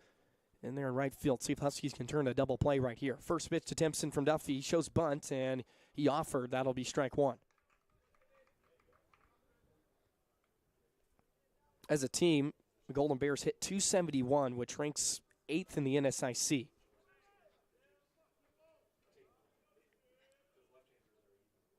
Now the 0-1 from Duffy. This one's hit hard to Wallet. He'll snare it for out number 1. Throw across the diamond, and it's not in time for the double play. That would have been a tough one to turn, but Wallet with a nice play there at the hot corner for out number 1. You know, there's nobody that I would trust more in this conference than Tate Wallet over there in the hot corner. Way to be on the reflexes, make the grab, throw across the diamond. I was wondering if he was going to play up in the grass after that first bunt attempt, but he stayed back on it, and that allowed him enough time to see the ball come into the glove. Good defensive play. Ground ball could get him out of the inning as Duffy misses with his first offering to Cal Bromer. And Wallet, as you mentioned, very sure-handed. Only one error on the season. Not 28 too shabby. putouts, so Not too 986 shabby. fielding percentage. And the Huskies have really cleaned up that part of their game, especially getting into conference play. It's the 1-0 from Duffy. That one swung on and missed in the dirt. Good block by Bolson as well. That'll be strike one. Bromer 0 for 1 today, grounded out to second base his first time up. Huskies have turned 12 double plays as a team. In return, they've had 13 turn on them as the 1-0. Another great slider there, had Bromer way out in front. 1 ball and 2 strikes the count. 1 away here in the top of the 4th inning. Huskies lead 1-0. Wandersee over at first base. Huskies playing double play depth. Duffy looking for that ground ball, the 1-0. Swung on, and the home plate umpire said he went, and that's going to be strikeout number 4 on the day for Ryan Duffy. No need to even appeal.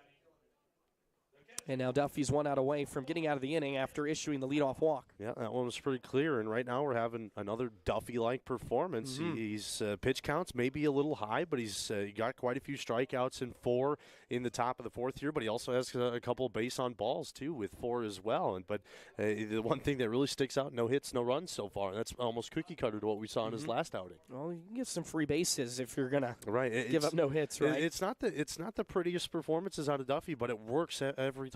It looks good on paper. He's compiled a 2-3 record so far this season. His last time out, he was only able to go 3 innings against the University of Sioux Falls, but the previous start was impressive. 9 innings, the complete game, and had a career-high 13 strikeouts. Take that any day of the week. The 0-1. That one's a little high for ball 1. Evens the count at 1 apiece, and Duffy, a transfer from Minnesota. Yeah. He played at Division I level, didn't get a lot of innings, limited action. He was a reliever. I talked to him about the season they had last year because I believe they only won like 6 games. And he said, there's a lot of factors that didn't make it the best year in the world. So, especially as a senior, he wasn't too happy with how the team performed in the Big Ten. So he wanted a new change of scenery. And, with the connections you make in the Northwoods League, he was teammates with Eli Emerson and Paul Steffensen in Waterloo. So knew Trevor Koenig a little bit too. Yeah, so just make your way here to St. Cloud, the native out of South St. Paul. That's not too far away here from the Granite City. 2-1 misses low, make it 3 balls and 1 strike. We talked about John in his high school career. Ryan was the only Packer in South St. Paul history to be a three-sport All-State honoree.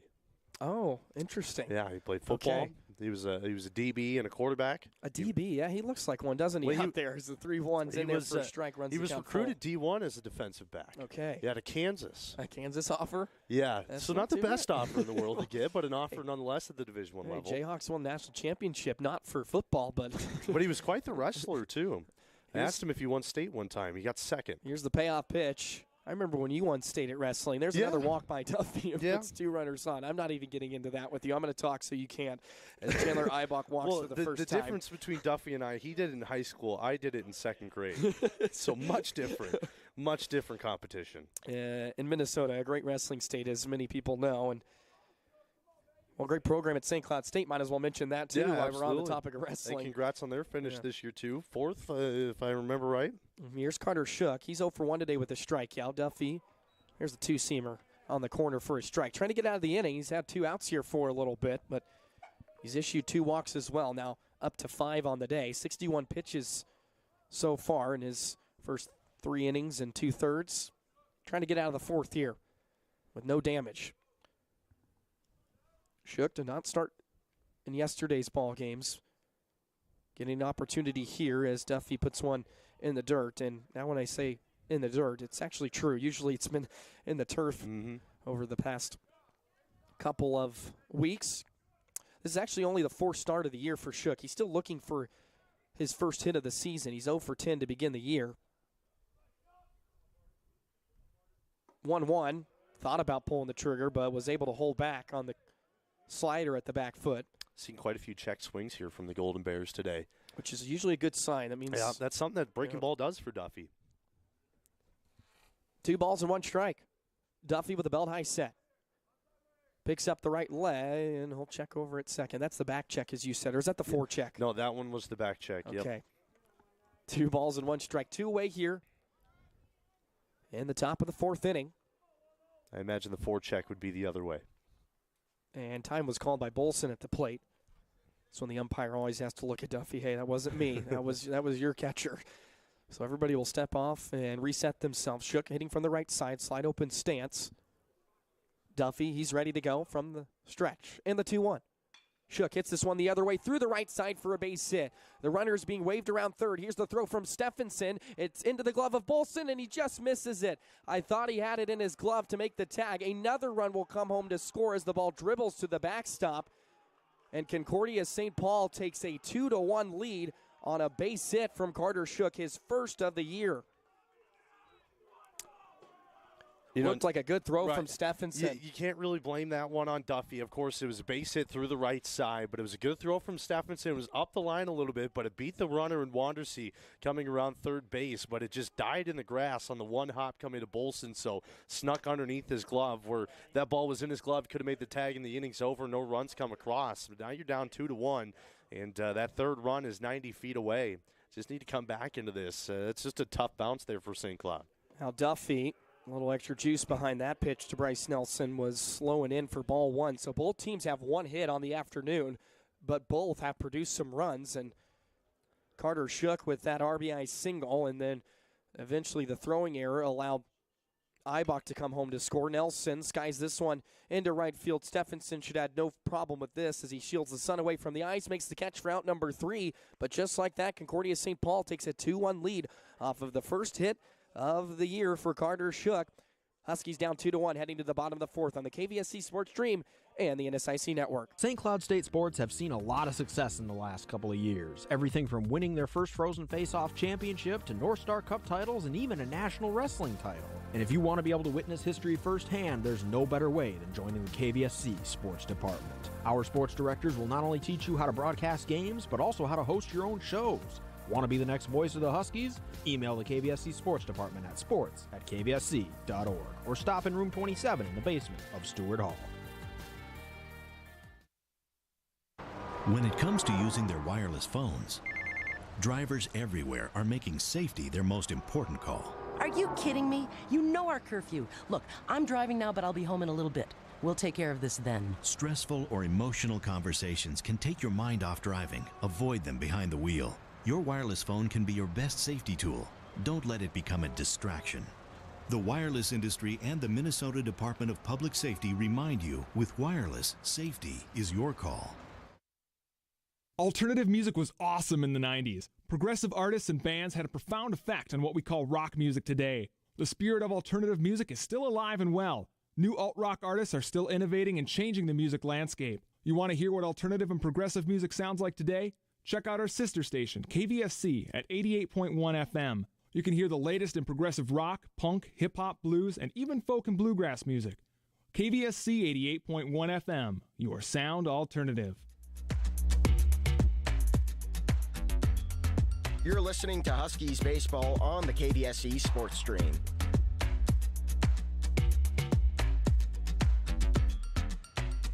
Corey Dahlberg back out on the mound for Concordia St. Paul. He'll pitch with a lead for the first time today as the Golden Bears picked up 2 runs in the top of the 4th inning.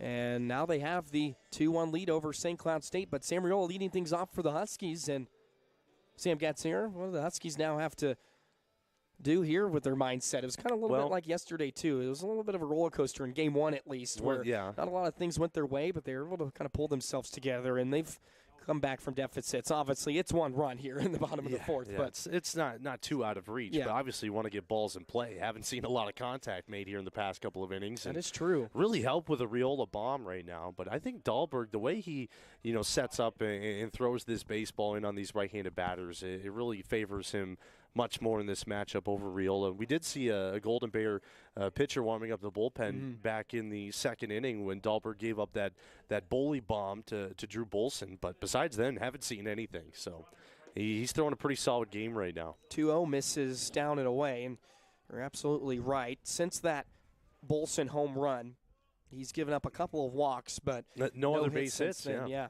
And I mean, that's really for both sides, but right now the walks came back to haunt Duffy. Both of the walks he had in the top of the 4th came around to score, and Riola leads off the inning with a walk here, so we'll see Paul Steffensen with a runner on. He showed bunt. I've never seen Riola show bunt. But he usually doesn't do his work that way. I was going to say that was quite the setup that he had there, but Now you got Paul Steffensen coming up, another really good bat.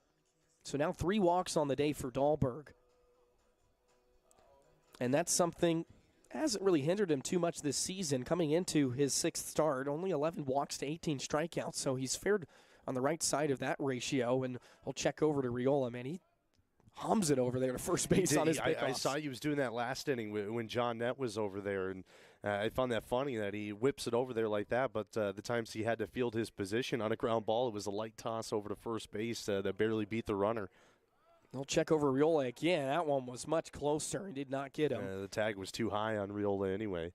He's another speedster over there, too. Just doesn't have the opportunity to show it, as much as a guy like John Nett would. But what's Riola's number? He has 18 stolen bases on 21 attempts, so that ranks 2nd in the NSIC. He's been a little bit slow in that category as of late. At one point, he was 18 for 18. But he does hit a lot of home runs, as Steffensen. Take that, He usually doesn't have a chance to run the bases when you touch all 4.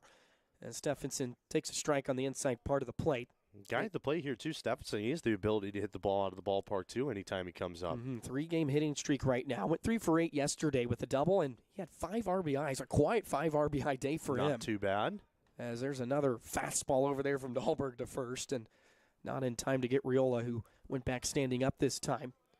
I'd like to thank you for joining us on the KVSC Sports Stream and watching on the NSIC Network. Joe Yerkes alongside Sam Getzinger this afternoon. It's been a great game so far. Maybe we can get the bats rolling for both teams, getting a little more excitement. But right now, a little bit of a pitcher's duel from Dahlberg and Duffy as Steffensen hits this one deep into the right center alley. Doesn't have enough, and it is gone. A 2-run shot for Paul Steffensen, his 3rd of the year. And just like you mentioned, Sam, he has the power and the ability to hit the ball in the ballpark, and he does, and the Huskies take a 3-2 lead. I've been like Tony Romo up here in the booth today. Drew Bolson's home run, Paul Steffensen's home run. Feeling pretty good about this. So that's a great way to come back after giving up 2 runs in the top of the frame. Paul Steffensen, what a great story from him, too. We'll talk about it later, but he played baseball all around the country just like Sam Riola has, and he's played a lot of games here at Joe Faber Field, whether that's in a St. Cloud uniform or in a Waterloo Buck uniform during the summers, and he's a guy who can really hit some tanks, so that's good to see him getting this team off to a good start here in the bottom of the 4th out of the cleanup spot. 2 hits for St. Cloud, 2 home runs, 1 from Bolson, and the most recent a 2-run homer from Paul Steffensen. Schiller hits this one in the air. Going to be a tough play for Peach racing in, and he'll call off everybody to make the catch for out number 1. So Schiller is now 0 for 2 today. A couple of flyouts out to Matt Peach. And here's Drew Bolson. Hit that solo shot his last time up. Yeah, Steffensen put that one up in the air, got into the jet stream, and just took off. Oh, yeah. I mean, it looked good right off of the bat and just kept going. That's one of the deeper part of the ball fields right here. Right center, 375. Left center's 401. So he probably hit that one out to about 385-ish. A good spot over there. Would have been out in a lot of ballparks in this conference. Bolson takes the first pitch breaking ball for a ball from Dahlberg. Now the 1-0. And that one just missed. Looked good, but didn't get the call. So Bolson is way ahead, and he's been dangerous in these counts. He has smoked the ball a couple of times, obviously.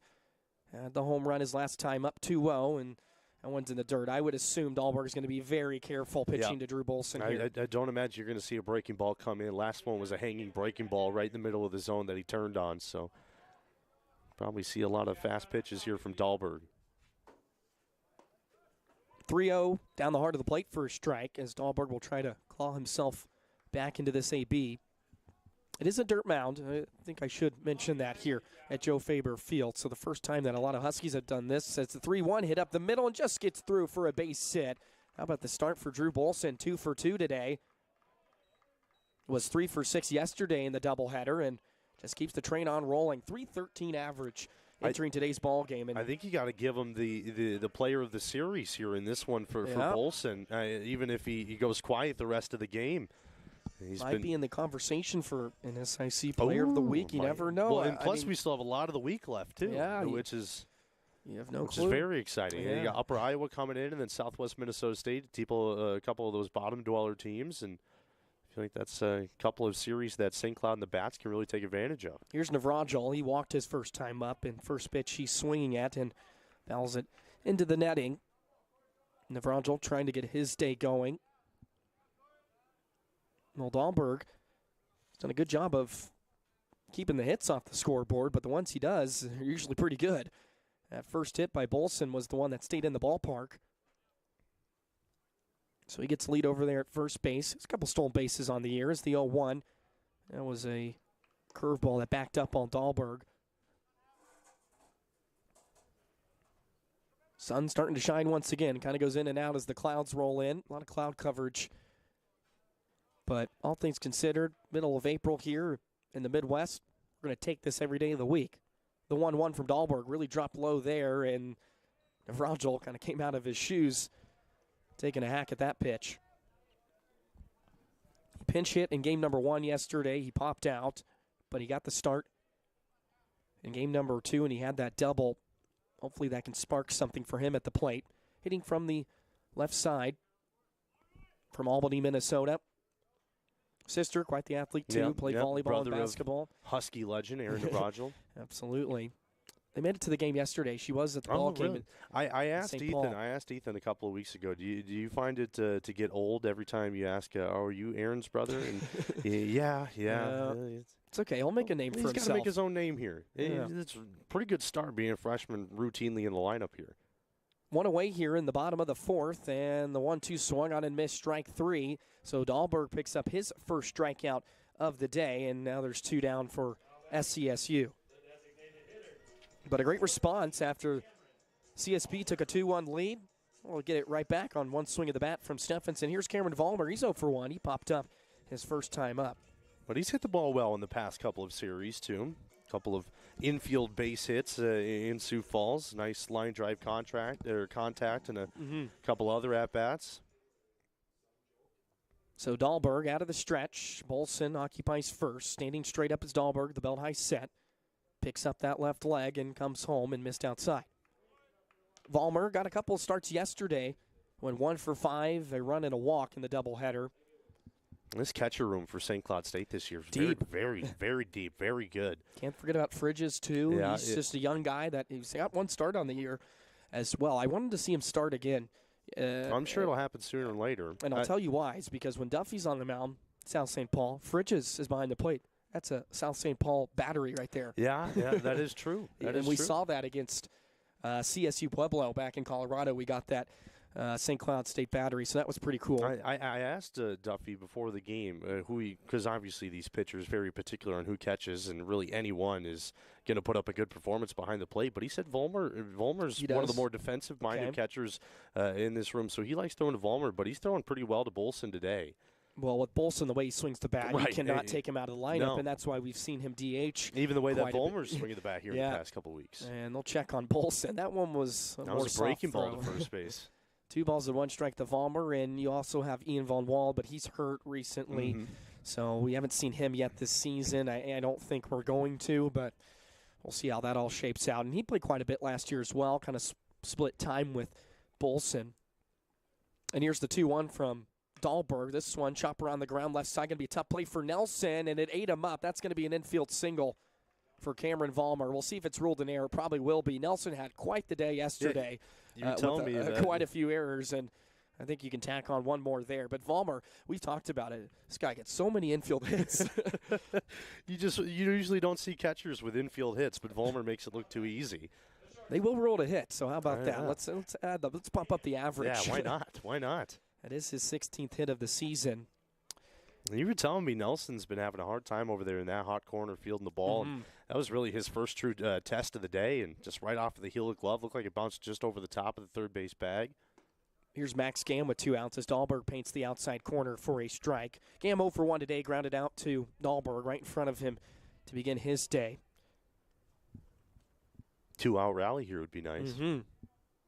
Got to get some clutch hitting. That's what first base coach Doc Swinder always said. Hey, if we get some clutch hitting, clutch pitching, we're probably going to win the game. And that would make sense. I mean, that's usually how it works. Is the 0-1 slap the other way, going to be on a hop to Roybal over there at second base. He'll make the throw over for out number 3. But the Huskies pick up a big 2-run home run from Paul Steffensen. His 4th of the year gives the Huskies a 3-2 lead as we've played 4 here at Joe Faber Field. This is the KVSC Sports Stream and the NSIC Network. You're listening to the KVSC Sports Stream, and we've got all your favorite shows. Is Richmond, Virginia Attractive to More Division attractive I than athletes. Mankato. Okay. Fargo, North. Who wants to go to Fargo, North Dakota? Personalities. Boom shakalaka, let's go. Wow, that was interesting. And classic Husky moments you could ever dream of. Tries to bang it home. He does. Joey Bennett lights the lamp for the Huskies again. Another one for St. Cloud State, and they lead 4-0. Returned now by UMC. Holman dumps it over on 2. Tying the game at 25. Holman, do the thing you do so well. To Kenny Walker inside the 5. Walker all the way. Touchdown, St. Cloud State. So for the best sports coverage in the Granite City, be sure to tune in to the KVSC Sports Stream, where it's all Huskies all the time. What I remember most is the loneliness I felt, the separation from other people. At the end, drinking was no fun for me. Since I've started to attend AA meetings, the greatest gift is that I've become reconnected. I'm part of life again. I really like myself, and that's wonderful. AA is a miracle in my life. Alcoholics Anonymous. It works. Look us up. Check your phone book, newspaper, or AA.org. Call Alcoholics Anonymous at 320-202-1895. St. Cloud State meetings are Tuesdays at 6 p.m. in the Newman Center. You're listening to St. Cloud State Baseball on the KVSC Sports Stream. After 4 innings played here at Joe Faber Field, Huskies up 3-2 on Concordia St. Paul off of a Paul Steffensen 2-run home run just in half an inning ago. CSB back up to the plate here. It's the top of the order, so Jack Young will lead things off 0-for-2 today with a couple of ground outs. Here's the first pitch from Duffy.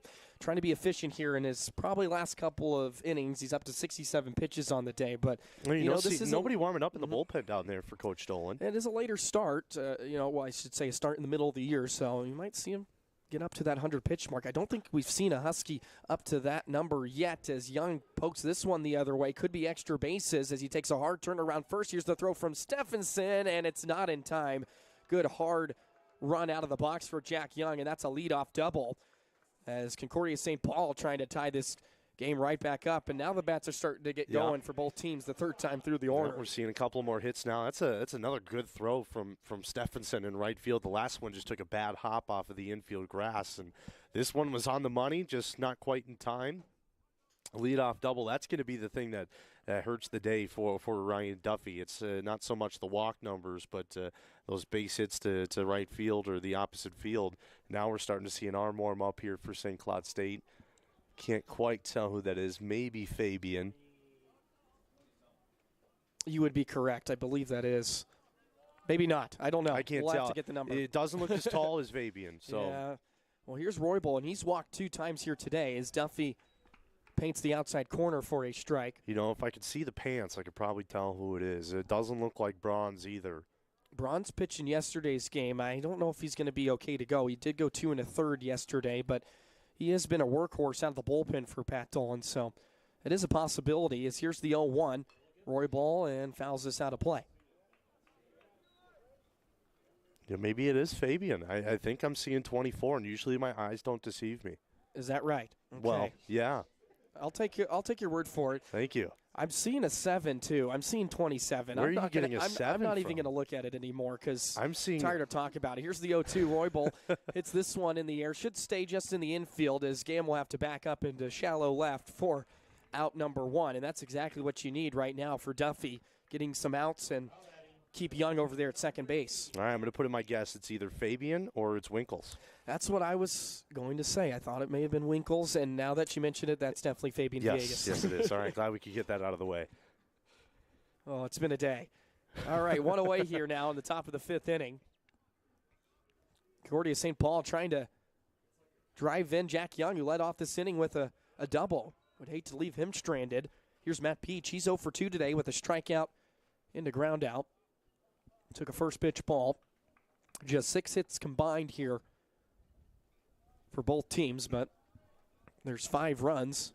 A couple home runs from St. Cloud, and then the RBI single from Carter Shook. Backdoor breaking ball backed up on Duffy. Missed well outside. Jared Wandersee's on deck. He's walked 2 times as well today. Young a big lead over there. Second base, Duffy trying to hold him on. Riola will check on him. As Duffy with a long hold. He'll come home with the 2-0 and missed high. So he's in jeopardy now of walking his 6th hitter of the day. Oh, it wouldn't be the worst thing to put a runner on first base at this moment. Yep, it would put the double play into effect. Which you got to imagine if that would bring out the pesky walk of Pat Dolan from the dugout. 3-0, and that's a 4-pitch walk from Duffy. And, yep, you now have the double play put back into play with a force out. And here comes. Yep, right on cue. Here's pitching coach Mitch McIntyre to have a conversation with Duffy. Saw Lanthier take the sprint out to the bullpen, but it looks like Fabian's going to warm up a little bit more. So this is probably just, hey, let's calm down a little bit. Let's figure out what we're going to do in the field and buy some time here for Villegas in the bullpen. I would be pretty surprised if we saw Lanthier. He started in Game 2 as his first collegiate start, picked up a win, which was awesome. But he also had to pitch in game number 1 because the game got really close. And at one point, it was a 4-run lead for CSP. So you weren't like, Lanthier's not going to come into the ball game. But eventually got really close, and he's kind of the closer this season. And he came in to pitch. I think he only had to pitch 0 2/3. So he was plenty rested to pitch in game number 2, and may have helped him, actually. He got a little warm. And you don't, I mean, obviously Lanthier's thrown very well in his first collegiate season, but you don't want to overuse him. So you can have him well rested and well prepared for the postseason too. He's a guy who can reach mid-90s here for St. Cloud State. Just a big threat coming out of the bullpen, or like you said, even getting his first collegiate start the other day. He's been real fun to watch. But, I think 3 games in a row, potentially 4 games in a row, because he pitched in that last game against Sioux Falls, right? Or second to last game. One of the two. But that's a lot of consecutive appearances. First pitch to Wandersea is low for ball 1. He's walked his first 2 plate appearances, so Duffy really needs to dial it in here with Villegas up and moving. Could be his last inning, especially if this one gets a little out of hand, but he has one away. A ground ball would be nice. Said there's going to be a lot of ground balls today. Is the 1-0 that's in there for a strike. Right now, 5 flyouts to 4 groundouts for Concordia St. Paul. So something to keep note of. And with the wind blowing out, you're going to try to lift the ball in the air a little bit. Get a little extra feed out of it. Here's the 1-1, and Duffy will check on Young over there at second base. He led off this inning with a double, but he's been right there ever since. Only one away. There's a pop out from Braden Roybolt. Matt Peach just walked, Wandersea, trying to keep the inning rolling. The 1-1. That one was way inside, and a tough block there for Bolson. It gets away from him, and both runners will advance 90 feet. Yeah, that was the last thing you wanted to have happen. Now that wild pitch moves the runners up, double play's no longer in effect, and you're clinging on to a 1-run lead with just 1 out in the inning.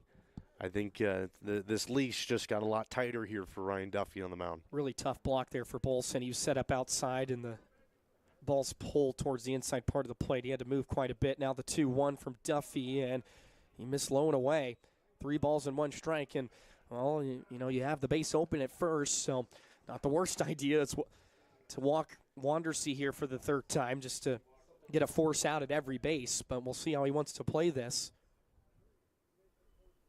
Hitters count to Wandersea, 17 RBI on the season, and 3-1. Big swing and a miss for strike 2. That last ball thrown by Duffy, looked down at the dugout, and everyone took an immediate look out to Villegas at the bullpen to try to see if he was ready. So hopefully Duffy can get out of this batter and Wandersea. It's a tough out to get, but you got to imagine this day would probably come to an end here in this inning. The payoff pitch. This one's chopped on the ground. Should be 1 out at least, as Duffy had trouble corralling the baseball. He'll make the play over to first for out number 2, but it does allow Jack Young to come in and score to tie this ball game at 3. Man, he probably would have had a play at a plate if he was able to field it cleanly. If he can get that cleanly, you're exactly right. That could have very well easily been an out at home plate, but at least he took the smart route and got the out at first. So looks like the coaching staff for St. Cloud's going to give him the opportunity to get out of the inning. Here's Nick Timpson, the right fielder, 0 for 2 today, and you're exactly right. They would love for him to get through 5 here this afternoon. First pitch, and that one's inside. Bolson was able to keep it in front of him. Yeah, it looked like Young took right off when that ball was put into play. So he had no doubt of holding off a little bit. Now here comes Coach Dolan, And he already gave the point out to the bullpen, so that's the day for Duffy. Not a horrible day, but he'll leave with a tie ball game. And we'll see Fabian Villegas come out of the bullpen. We'll tell you a little bit more about him coming up on the KVSC Sports Stream and the NSIC network. When it comes to using their wireless phones, drivers everywhere are making safety their most important call. Are you kidding me? You know our curfew. Look, I'm driving now, but I'll be home in a little bit. We'll take care of this then. Stressful or emotional conversations can take your mind off driving. Avoid them behind the wheel. Your wireless phone can be your best safety tool. Don't let it become a distraction. The wireless industry and the Minnesota Department of Public Safety remind you, with wireless, safety is your call. This is the sound of a flat-screen television hurled off a building. Now the new bike your kid wants. These are the things you could have, all cast into oblivion. Because when you throw away money on wasted electricity, you throw away everything you could have bought with it. Use Energy Star light bulbs and appliances, and you could save hundreds of dollars a year. Saving energy saves you money. Learn more at EnergySavers.gov. Brought to you by the U.S. Department of Energy and the Ad Council. When it comes to using their wireless phones, drivers everywhere are making safety their most important call. Are you kidding me? You know our curfew. Look, I'm driving now, but I'll be home in a little bit. We'll take care of this then. Stressful or emotional conversations can take your mind off driving. Avoid them behind the wheel. Your wireless phone can be your best safety tool. Don't let it become a distraction. The wireless industry and the Minnesota Department of Public Safety remind you, with wireless, safety is your call. Malik clubs one into center. Wenzel going back, turns, still going, bombs away! It's Malik's second home run of the game. Man, that Huskies baseball coverage sounds really good, but I don't know where I can find any more. Colin, you seriously don't know where to get your Huskies baseball coverage? No, I don't, Drew, but do you know? You know, I could tell you, but let's let Lenny do it. Hey, this is Lenny Walker, junior outfielder for St. Cloud State Baseball, and you're listening to the home of the Huskies, the KVSC Sports Stream. You're listening to St. Cloud State Baseball on the KVSC Sports Stream. Ryan Duffy's day is done on the mound. 4 2/3, 2 hits, 3 runs given up, 2 of which were earned, 6 walks and 4 strikeouts. That walk number really hurt him once again, but we see Fabian Villegas on the mound. Sam, what have you liked out of him this year? Well, just a 3.31 ERA? He really throws the ball hard. Yeah. That's my expert analysis. Okay.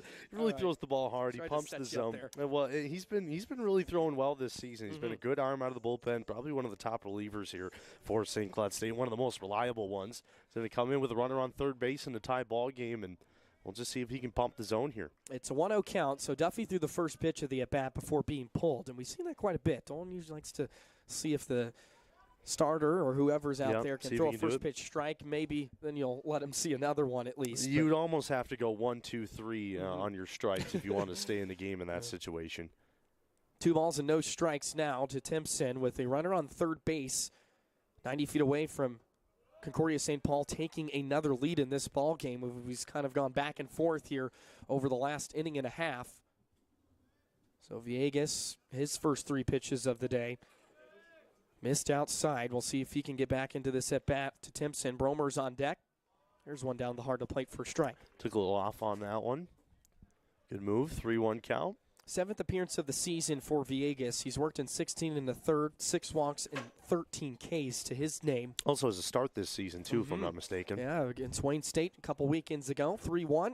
That one swung on and missed. Strike 2, runs the count full. And that was a series sweep for St. Cloud down there in Nebraska. Big one. Yep, took 2 out of 3 against University of Sioux Falls. And well, already a series win here against Concordia St. Paul, but we talk about it. Keep getting series wins. It'll set you up nicely towards the end of the season. Payoff pitch from Villegas. Swung on and missed. Strike 3.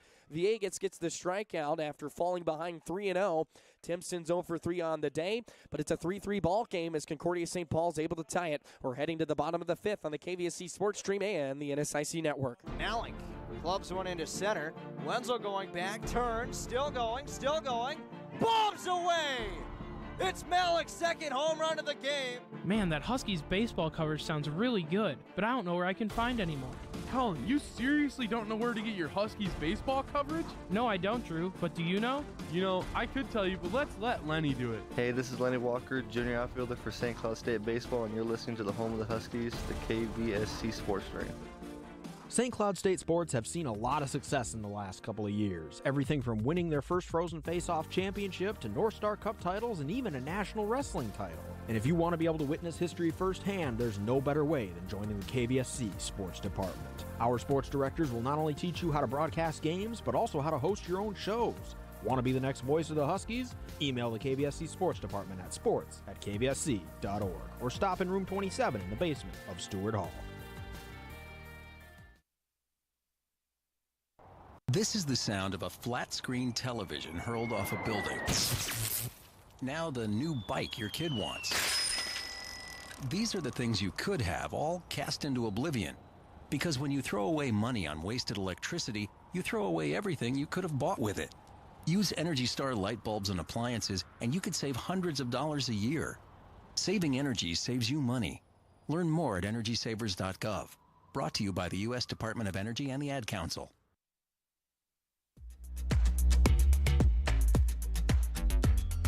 You're listening to Huskies baseball on the KVSC Sports Stream. Top of the order due up for St. Cloud State in the home half of the fifth inning. And Sam, it's our good buddy John Nett getting things going against Dahlberg. Takes He's first due pitch for a breaking hit, ball. Joe. He is, because he is 0 for 1 today. But he did walk his last time up. He was caught stealing back in the third inning as well. But he's trying to extend that hit streak. We don't want to jinx him. Well, but yeah, I'm sure he doesn't even know he has a hit streak. But No, if he he can does make not. it a 10, that one's going to sting a little bit, you imagine. I will guarantee you he does not. Here's the 0-1 from Dahlberg. And another breaking ball in the outside corner for a strike. John thought about it for a second. That was the one he liked, but just wasn't coming in hard enough. So Dahlberg trying to get Nett out for second time today. Out of the windup, the 0-2.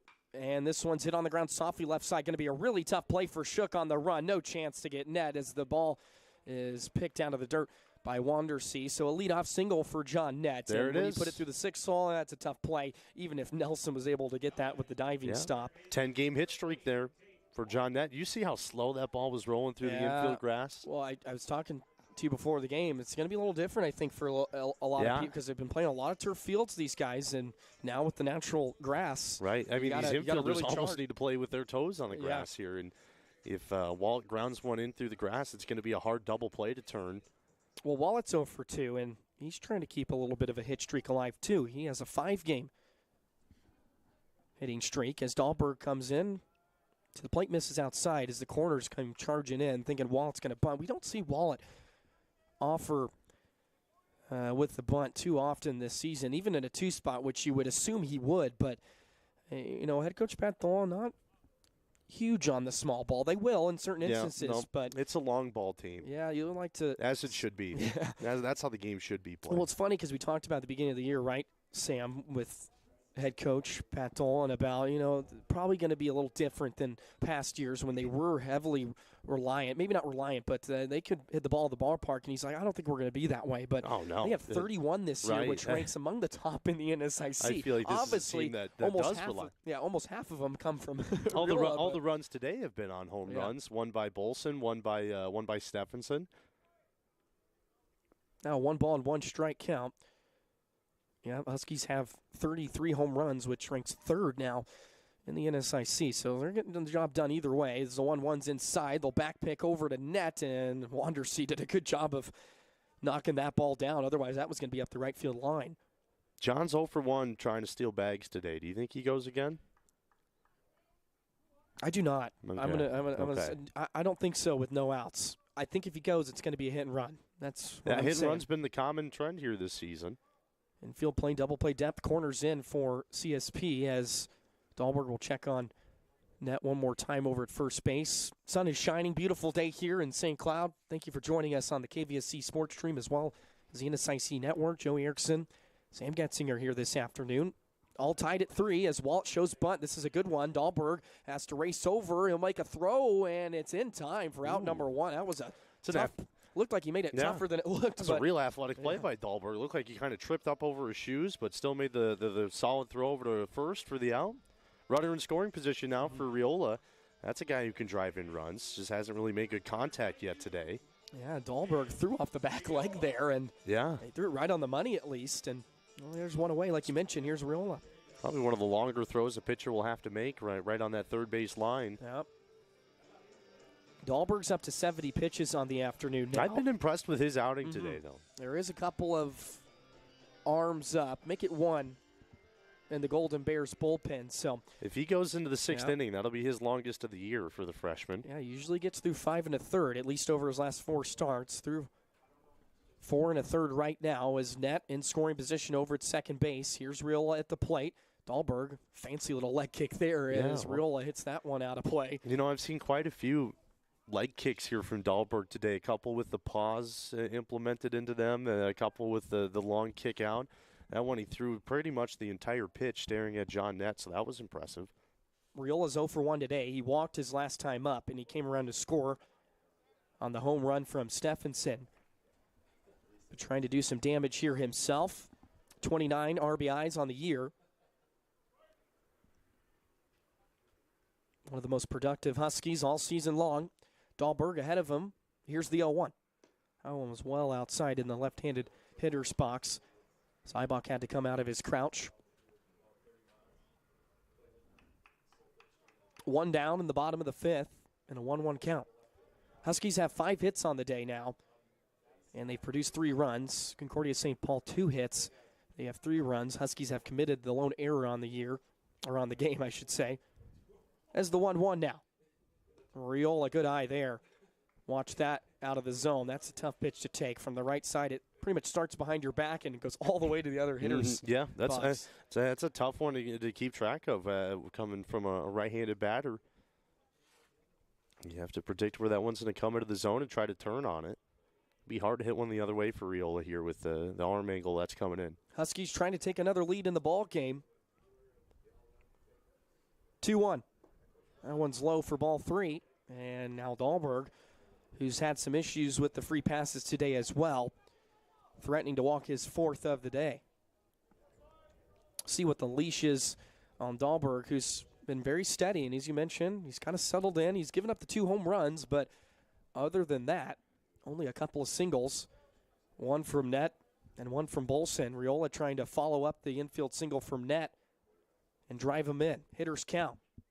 Dahlberg comes home, big rip. He wanted that one. Yeah, we saw him yesterday do that a couple times. Took some absolute swings, and he was like, oh, my God. You could see him mouthing it because a couple of those ones, he knows if he gets on it. That's got to hurt the back, though, after a while. That's really got to just kink something up. I don't know about for Sam Riola. I think no, he's probably in more better shape than we are. I don't think he plays golf, so his lower back doesn't get as That is hurt true. as much That as is true. Today's a great day to get on the course. I think we're going to have to do that later. Yeah, we probably will. But right now we got a ball game to play. It's been a good game. Yeah, we got a full count here to Riola with 1 away. Nett dancing over at second. Dahlberg, couple looks. He'll come home with the payoff pitch. Outside ball 4. Riola walks for the second time today. Real good eye. Yeah. So does he take the lead in the NSIC conference now? He's tied now with Wallet. Oh, no, you're correct. I think you're he'd right. be 1 up on him. He's got 23 walks on the season. You're correct. So, yeah, he takes a lead. And now here comes the head coach for Concordia St. Paul, and we'll see if Dahlberg's day is done. Yeah, there's 2 arms warming up for the Golden Bears, so if he gets taken out now, that would pretty much put him up there with his average start on the season, 5 1/3. Yeah, it was the first pitcher's mound visit for so that is going to be the day Paul. for him.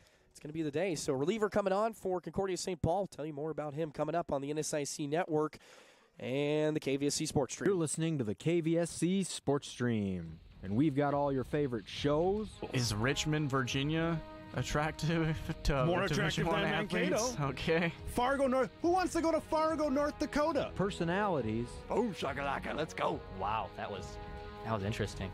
And classic Husky moments you could ever dream of. Tries to bang it home. He does. Joey Bennett lights the lamp for the Huskies again. Another one for St. Cloud State, and they lead 4-0. Returned now by UNC. Holman dumps it over on 2. Tying the game at 25. Holman, do the thing you do so well. To Kenny Walker inside the 5. Walker all the way. Touchdown, St. Cloud State. So for the best sports coverage in the Granite City, be sure to tune in to the KVSC Sports Stream, where it's all Huskies all the time. This is the sound of a flat-screen television hurled off a building. Now the new bike your kid wants. These are the things you could have, all cast into oblivion. Because when you throw away money on wasted electricity, you throw away everything you could have bought with it. Use Energy Star light bulbs and appliances, and you could save hundreds of dollars a year. Saving energy saves you money. Learn more at EnergySavers.gov. Brought to you by the U.S. Department of Energy and the Ad Council. I'm a doctor. I'm a teacher. I live in the South. California is my home. I speak fluent Spanish. No hablo español. I have brown eyes. My eyes are blue. We're very different people, but we do have something in common. I made a donation to the Red Cross. When disaster struck and I needed help, her gift to the American Red Cross changed my life. When you support the American Red Cross, you change a life, starting with your own. Call 1-800-RED-CROSS or visit redcross.org and find out about life-changing opportunities in your area. You're listening to St. Cloud State Baseball on the KVSC Sports Stream. Corey Dahlberg's day is done for Concordia St. Paul. He goes 4 1/3 in his 6th start of the season. 76 pitches, 5 hits, 3 runs given up, which were via a couple of home runs for St. Cloud State. 4 walks and 1 strikeout. That gives way to the senior from Owatonna, Minnesota, and Alec Holcomb, Southern Minnesota specialty, I guess you could say, right? Yep. Join the club. Yep. 1 inning his last time out against Southwest Minnesota State. That was 9 days ago. Went an inning, gave up a run and a hit on a couple of walks and a strikeout. Does St. Cloud threatening here in the bottom of the 5th inning. Runners on first and second, 1 away, and here's Paul Steffensen. John Nett at second, Riola at first as both runners take off, and it's going to be a double steal executed to perfection with no throw. Welcome to the ball game. So Riola picks up his 19th stolen base of the year. Nett picks up his 6th, and now the Huskies have 2 runners in scoring position for Steffensen, who's last time up hit a 2-run bomb to right center field. Infield will now come in as they really got to try to cut off some of these runs. Saw this yesterday from CSP, and John Nett was able to hit one through the right side with the infield in. Here's the 1-0 from Holcomb. This one's chopped on the ground, foul. A good spot here for Steffensen. Can easily drive in a couple of runs and continue on with his good week at the plate, picking up a lot of RBI. You know, Joey, the one thing that combines me, Paul, and Ryan Duffy together. Oh, God, what? All very good at wrestling at one point in our lives. Yeah. That's right. You know, Paul was a 2-time state champion in Alaska. Ryan went to the state tournament quite a few times at South St. Paul. I won state once. You know, Paul's dad was really good at wrestling in South Dakota, too. He had a 98-match win streak at one point. Here's the 1-1. Steffensen on the ground left side, and it eats up Shook and gets through all the way to the outfield. Nett will come home to score. Riola being waved around third. He will score without a throw, and Steffensen slides in safely to second. Well, it wasn't how you drew it up, but it's 2 RBIs, and Paul Steffensen now has 9 in his last 3 games. I think with an error probably going to be issued. We'll see, but it was a tough play. That was pretty clean, but I mean, now we beg the question. We talked about Bolson potentially, player of the series. Do you give it to Steffensen now with the way he's swinging the bat? Huskies have taken a 5-3 lead now, and that was ruled an error, and that'll be on Carter Shook. It was going to be a tough play. It was one of those soft ones in between third base and shortstop, and Shook couldn't field it cleanly, got into the outfield grass, and Nett and Riola were able to score, and that's one of those things, if without that double steal, that doesn't happen. Now the first pitch to Schiller's outside from Holcomb for ball 1. Schiller's 0 for 2. He's flown out to left field 2 times today. How about the speed and the confidence of Coach Dolan and the speed of Riola? Dolan to send him from second base around third on a ball that's just in the left field, in the left of the grass. Look at Steffensen over there.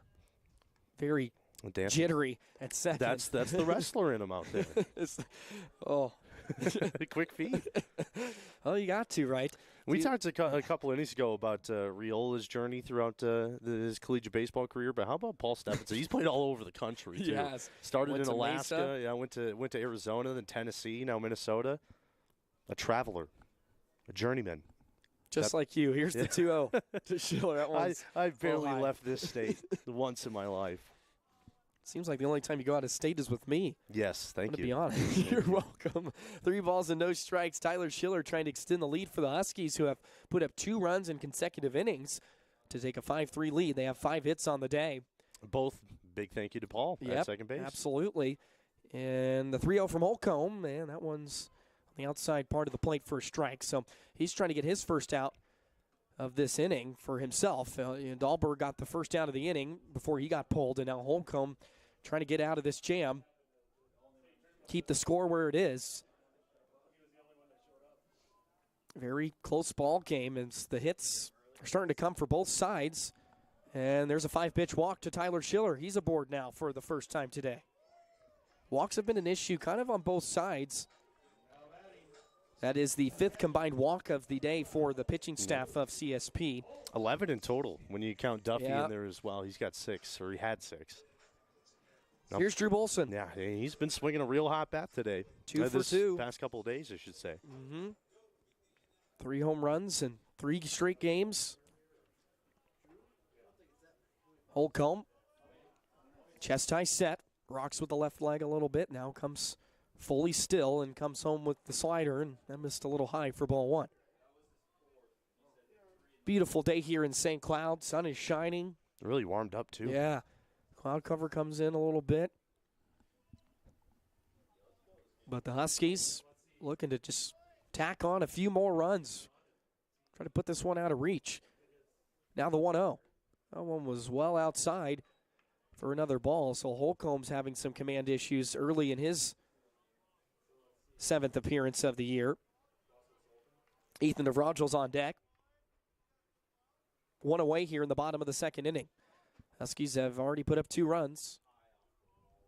Steffensen still at second with Schiller over at first. 2-0. There it is for a strike.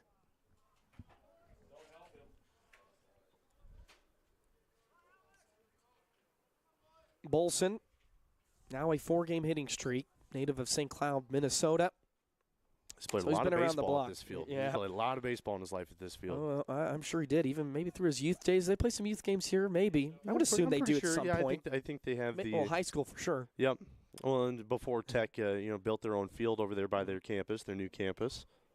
As the 2-1s fouled off. That's an all-turf facility, is it not? No. Is it not? Okay, I didn't know if it was. I believe it's all grass. Is it? Okay. I've been out there like twice. Okay. So I've really dig back to remember. Right, but I was about to say, I've not been out there it's all yet. grass. You don't have a lot of all-turf facilities around this state. We're not in Texas anymore. Well, we're trying to save the water bill a little bit. My bad. But 2 balls and 2 strikes here. This facility drains well. So not as good as Dick Putz, though, Dick right? Putz drains a lot. I know you love that field over there. I honestly, aesthetically, I like that field a lot. Is that right? Yeah. Okay. Let's see if Bolson can give one a ride here. 2-2. Good eye. Saw that all the way into the glove. Runs the count full. I'm hoping we can play a couple games over there. You never know. Yeah. Never know. Might be on the docket. 2 games tomorrow, however, right here at Joe Faber Field. Hopefully you can join us. KVSC Sports Stream SIC Network. But more importantly, come out to the ballpark. Cheer on the Huskies. SCSUtickets.com. Yep. Come out and get them on the app as well, SCSU Huskies app.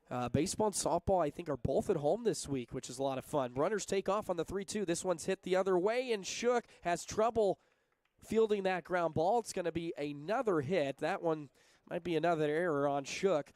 So everybody is safe, and now the bases are loaded with 1 away for Ethan DeVragel, and Shook's just having a field day with a couple of these plays. There must be a dirt monster over there on the left side of the infield that's really wreaking havoc on that third baseman and shortstop in Shook and Nelson, because they have struggled to field that ball cleanly today. Would have been a tough play, but I think if he fields it cleanly on the backhand, he has plenty of time to get Bolson. And they did rule it in error. Yeah, Steffensen was already running on the pitch, too. So I believe it was probably a hit and run that was on. So it would have been probably safe at third anyway. Schiller probably would have been safe at second anyway. First pitch to Navragel's inside for a ball. They were issued, I believe, 6 errors in the 2 games yesterday for Concordia St. Paul. And they hard to win games that way. They came into the series with a .968 fielding percentage, and it's just kind of gone haywire in this series against SCSU. And it's starting to come back to haunt them here as 1 away for Navragel at the plate. He's 0 for 1 with a strikeout and a walk. Didn't like the call there for a strike, but this is a great spot here there for Navragel's first career Grand Slam. Right here, first game at Joe Favor Field. Sam's putting in the call. I'm going to put in the call. 2 for 2 today. I think I'm going to back it up a little bit, though, and, great spot here to get a 2 RBI single. 1-1 the count. The pitch in there for a strike. He's not too happy with these calls in the last 2 pitches, though. Yeah, he's not feeling the strike zone right now. But I will say, it seems like it's been pretty fair. I haven't seen a lot of grimaces on the faces of hitters today. No. With the strike zone. There was a lot more yesterday. That was for sure. There was a couple of opportunities that frustrated some Husky hitters. Here's the 1-2 now, and Navrajol's able to foul it away, and he'll stay alive. Staying alive. 4 to the golfers down the left side. Seen a very consistent stream of them walking around out there today. That's good. Yeah. Glad you're noticing these things. I got my eyes all around. Well, if you're not going to have anything to say about the game, just, at least look out at the golfers, right? Yeah, exactly. Anyways, Ducks on the pond here for Navrajol. 1 away. 1 ball and 2 strikes to count. Huskies lead 5-3 in the bottom of the 5th. And with a base hit, can kind of open this one up. Cameron Vollmer's on deck. Vollmer is 1 for 2 today with a single. Infield single. Yeah. Let you not forget. Chest high set from Holcomb. The 1-2. Navrajol gets handcuffed and floats out into the glove of Holcomb. Didn't he have to move from the rubber? There's out number 2. Yeah, I like Navrajol right off the end of the bat. Started walking to the dugout. Holcomb was like, oh, that's nice. Thank you. Keep the steps limited. And there's 2 away now. Here's Cameron Vollmer. He's going to try to play hero now with 2 outs and the bases loaded. Huskies have not been a great team with the bases loaded, all things considered this year. Very surprising. They've kind of squandered some opportunities. There was one yesterday, a ground ball double play ended their opportunity. So, yeah, they would love to get some big hits. They've come up in some big spots, and they've got clutch hitting, but bases loaded, maybe it's just a mindset. Sometimes it gets in your head. You're trying to do a little too much. See if Vollmer can put one in play here. And why not with the way Concordia has started to kick the ball around a little bit here. First pitch from Holcomb. That catches the corner for a strike. Steffensen at third, Schiller at second, and Bolson at first base. Infield playing back straight up with 2 outs here.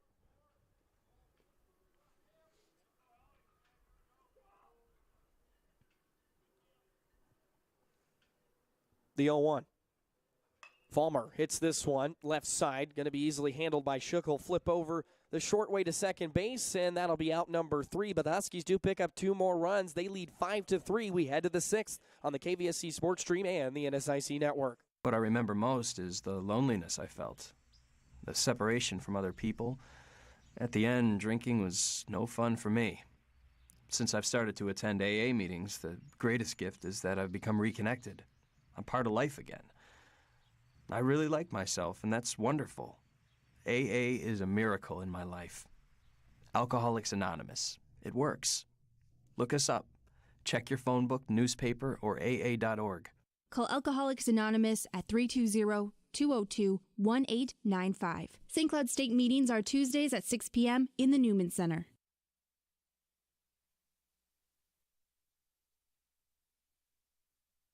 This is the sound of a flat-screen television hurled off a building. Now the new bike your kid wants. These are the things you could have, all cast into oblivion. Because when you throw away money on wasted electricity, you throw away everything you could have bought with it. Use Energy Star light bulbs and appliances, and you could save hundreds of dollars a year. Saving energy saves you money. Learn more at EnergySavers.gov. Brought to you by the U.S. Department of Energy and the Ad Council. I'm a doctor. I'm a teacher. I live in the South. California is my home. I speak fluent Spanish. No hablo español. I have brown eyes. My eyes are blue. We're very different people, but we do have something in common. I made a donation to the Red Cross. When disaster struck and I needed help, her gift to the American Red Cross changed my life. When you support the American Red Cross, you change a life, starting with your own. Call 1-800-RED-CROSS or visit redcross.org and find out about life-changing opportunities in your area. You're listening to Huskies baseball on the KVSC Sports Stream.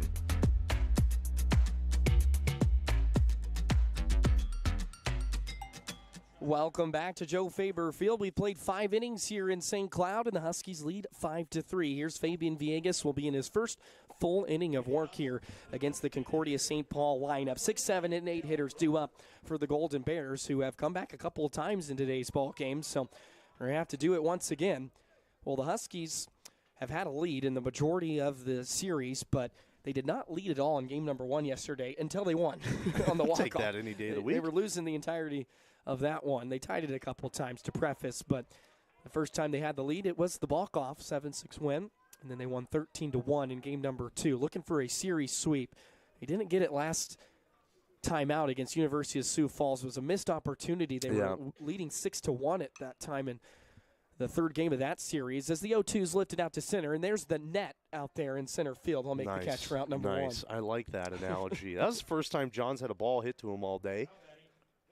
I thought that was going to have some trouble in the left center gap, but, you know, the speed he's got out there, the range is limitless. But you got to imagine that game 3 in Sioux Falls or in Brandon, South Dakota last week really left a bad taste because that was a game that they were big on for a while too, and then it kind of got away from him. So they really want to pick up the series sweep here against Concordia St. Paul, first game at their home field, but don't want to blow another lead here in the final game of the series.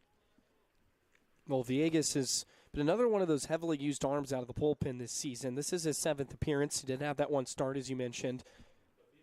He has a 1-1 record as the 1-0. Nice little slow breaking ball in there for a strike. Has held opponents to a .212 batting average against. Has given up 11 hits in his 16 and a third innings worked coming into today's ball game. The 1-1. Sweeping slider misses outside. Here's the catcher, Chandler Eibach. He's currently 0 for 1 today with a walk. He came around to score in the 4th inning as well. He's been putting together a real good defensive game today, Eibach, but bat just hasn't quite been there yet. Yeah, threw out a runner today as the 2-1. Big swing and a miss. Villegas is another one of these guys that's kind of been around collegiate baseball before coming to St. Cloud, went to Phoenix College, and he started quite a bit there as well, and at the Division II level. And that's why head coach Pat Dolan, when he started a couple weekends ago, wasn't too worried about him. As the 2-2, this one will stay in the infield. It's going to be in foul territory. Navrajal in pursuit. So is Bolson. Navrajal will call him off. Make the catch for out number 2. Love to get those ones in foul territory. Hey, easy out. No harm done, because even if you drop it, not the worst thing in the world. That sun, I think, on those high pop flies in the infield really causing havoc. Sun coming up from behind home plate. Then quick 2 up, 2 down here. Top of the 6th. This game's really moving along now as we get towards the later frames. Yeah, it's starting to cruise a little bit. First 2 hitters of the inning have been retired by Villegas. And here is Carter Shook, the shortstop, making his first start of the year. And he's had some trouble defensively, but he does have 2 runs batted in on a single today. Picked up his first hit of the year. 0-1, swung on and missed. Hard to believe that Concordia St. Paul only 2 hits in the ball game so far. Still have been able to put up 3 runs.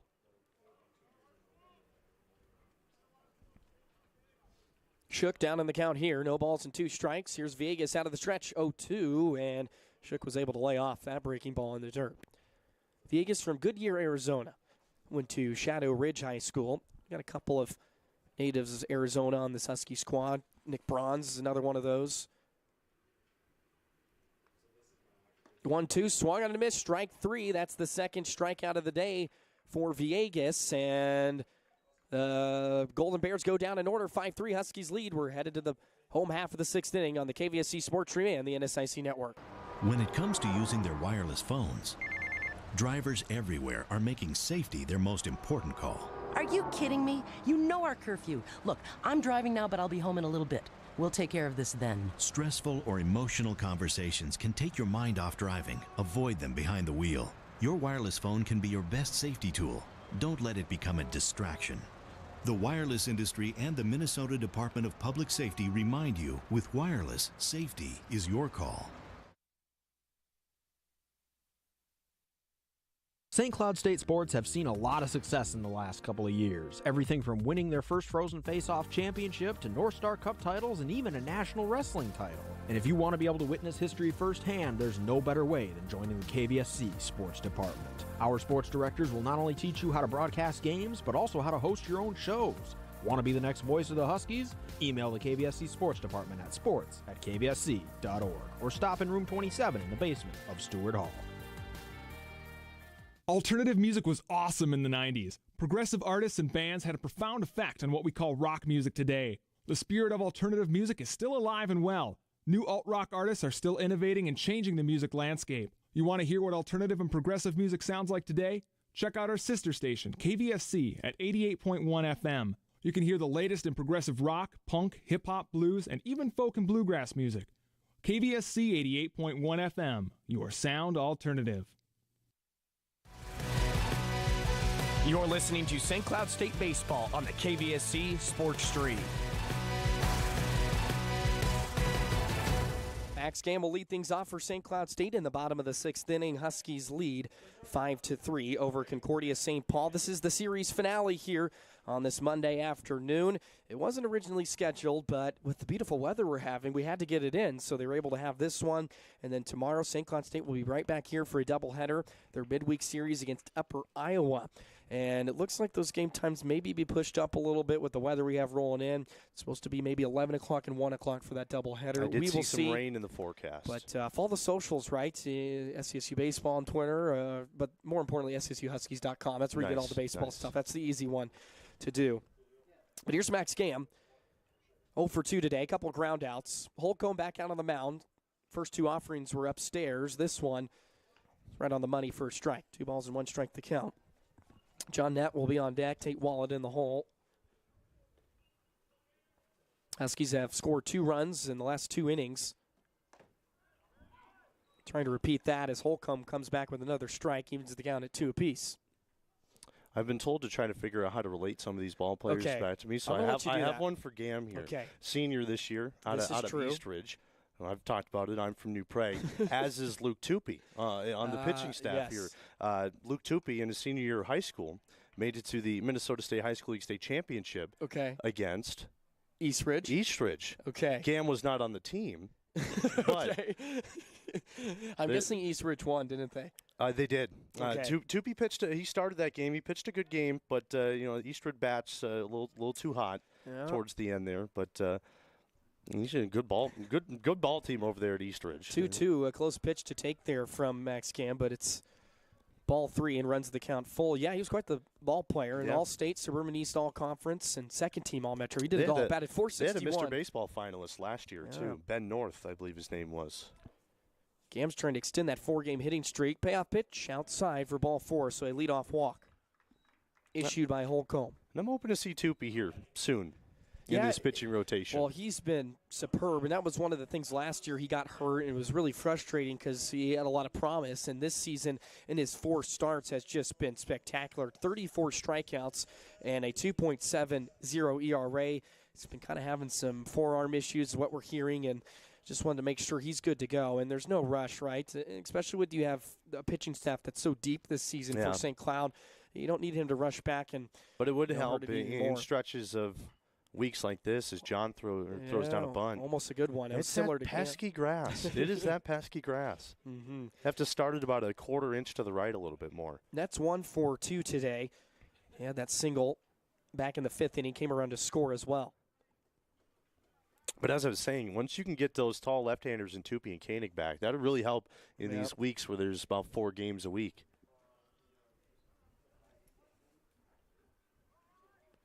So John looking for his second hit of the day. I saw Koenig before the game. Mm-hmm. He didn't have his ankle brace on, so that's a good sign. Gam takes off. Here's the throw at 1-hop second base, and Gam's in there safely. The ball squirts out to center field, and Gam will take the extra base once again. Now he's on third. So a couple of stolen bases there for Gam. And what did we say earlier? Once you get Max Gam in that 9 hole, you get him on. He can circle around the bases, and then John's right there to drive him in. And if he can't, Wallet's a guy who can do it too. Riola's another guy who can, and there's nobody out here. Gam up to 9 stolen bases on the year. John is also riding a little bit of a streak where At one point, he had 4 straight multi-hit games. He has 10 on the season, can make it 11 here with the infield in. No balls and 2 strikes to count. Holcomb, the long hold, comes home. Net just pokes this one out to right field. Will it stay fair? And it will, and it will be for extra bases. Gamble will score easily. Net has a stand-up double. Huskies lead 6-3 as the ball through the legs of Shook, and good backup there by Nelson, but well, there it is. Net doing a nice job with 2 strikes. Take what the defense gives you, too, and poke it out to the outfield. Just a beautiful piece of hitting. Bring it out to the opposite field. He does his patent check swing, almost a half swing, and he drives in a run. His 16th RBI on the year and his 11th double of the season. He leads the team in hits. He's up to 42 now this season. And just to note, like looking on that stand, just the way he started this season, had a hard time hitting a beach ball. I think it was 325. Yeah, 3 for 25. Had a hard time hitting a beach ball first couple of games, and now the ball's looking like a beach ball that he can hit. So it's he's been a real impressive turnaround here, and that's great for your leadoff guy who had a lot of hype around him coming into the beginning of the year that he was going to be one of the top leadoff guys in the conference, and now he's really showing that he is. So it's a good sign, and it looks like we are going to get a new pitcher. Yep. New arm coming out as Holcomb's day is done. Huskies lead 6-3. There's nobody out here in the bottom of the 6th. We'll tell you more about the relief man for CSP coming up after this on the KVSC Sports Stream and the NSIC Network. You're listening to the KVSC Sports Stream, and we've got all your favorite shows. Is Richmond, Virginia attractive to more attractive than Mankato? Okay. Fargo, North. Who wants to go to Fargo, North Dakota? Personalities. Boom shakalaka, let's go. Wow, that was interesting. And classic Husky moments you could ever dream of. Tries to bang it home. He does. Joey Bennett lights the lamp for the Huskies again. Another one for St. Cloud State, and they lead 4-0. Returned now by UNC. Holman dumps it over on 2. Tying the game at 25. Holman, do the thing you do so well.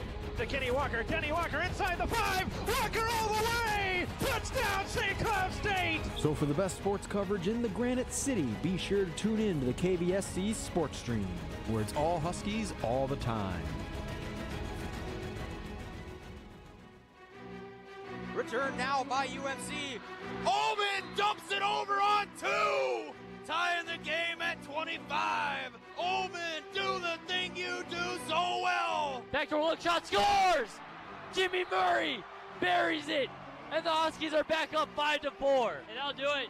Huskies win the first ever North Star Cup. You enjoy listening to St. Cloud State sports coverage as much as the sports department enjoys bringing it to you. And where else are you going to find top-notch coverage of St. Cloud State hockey, football, basketball, and volleyball, or the award-winning shows like Husky Sports Friday? And none of it would be possible without your donations. Your donations help pay for new equipment that we use to improve the quality and increase the quantity of the games that we bring to you. And you can donate anytime by going to kvsc.org and clicking on the Donate tab.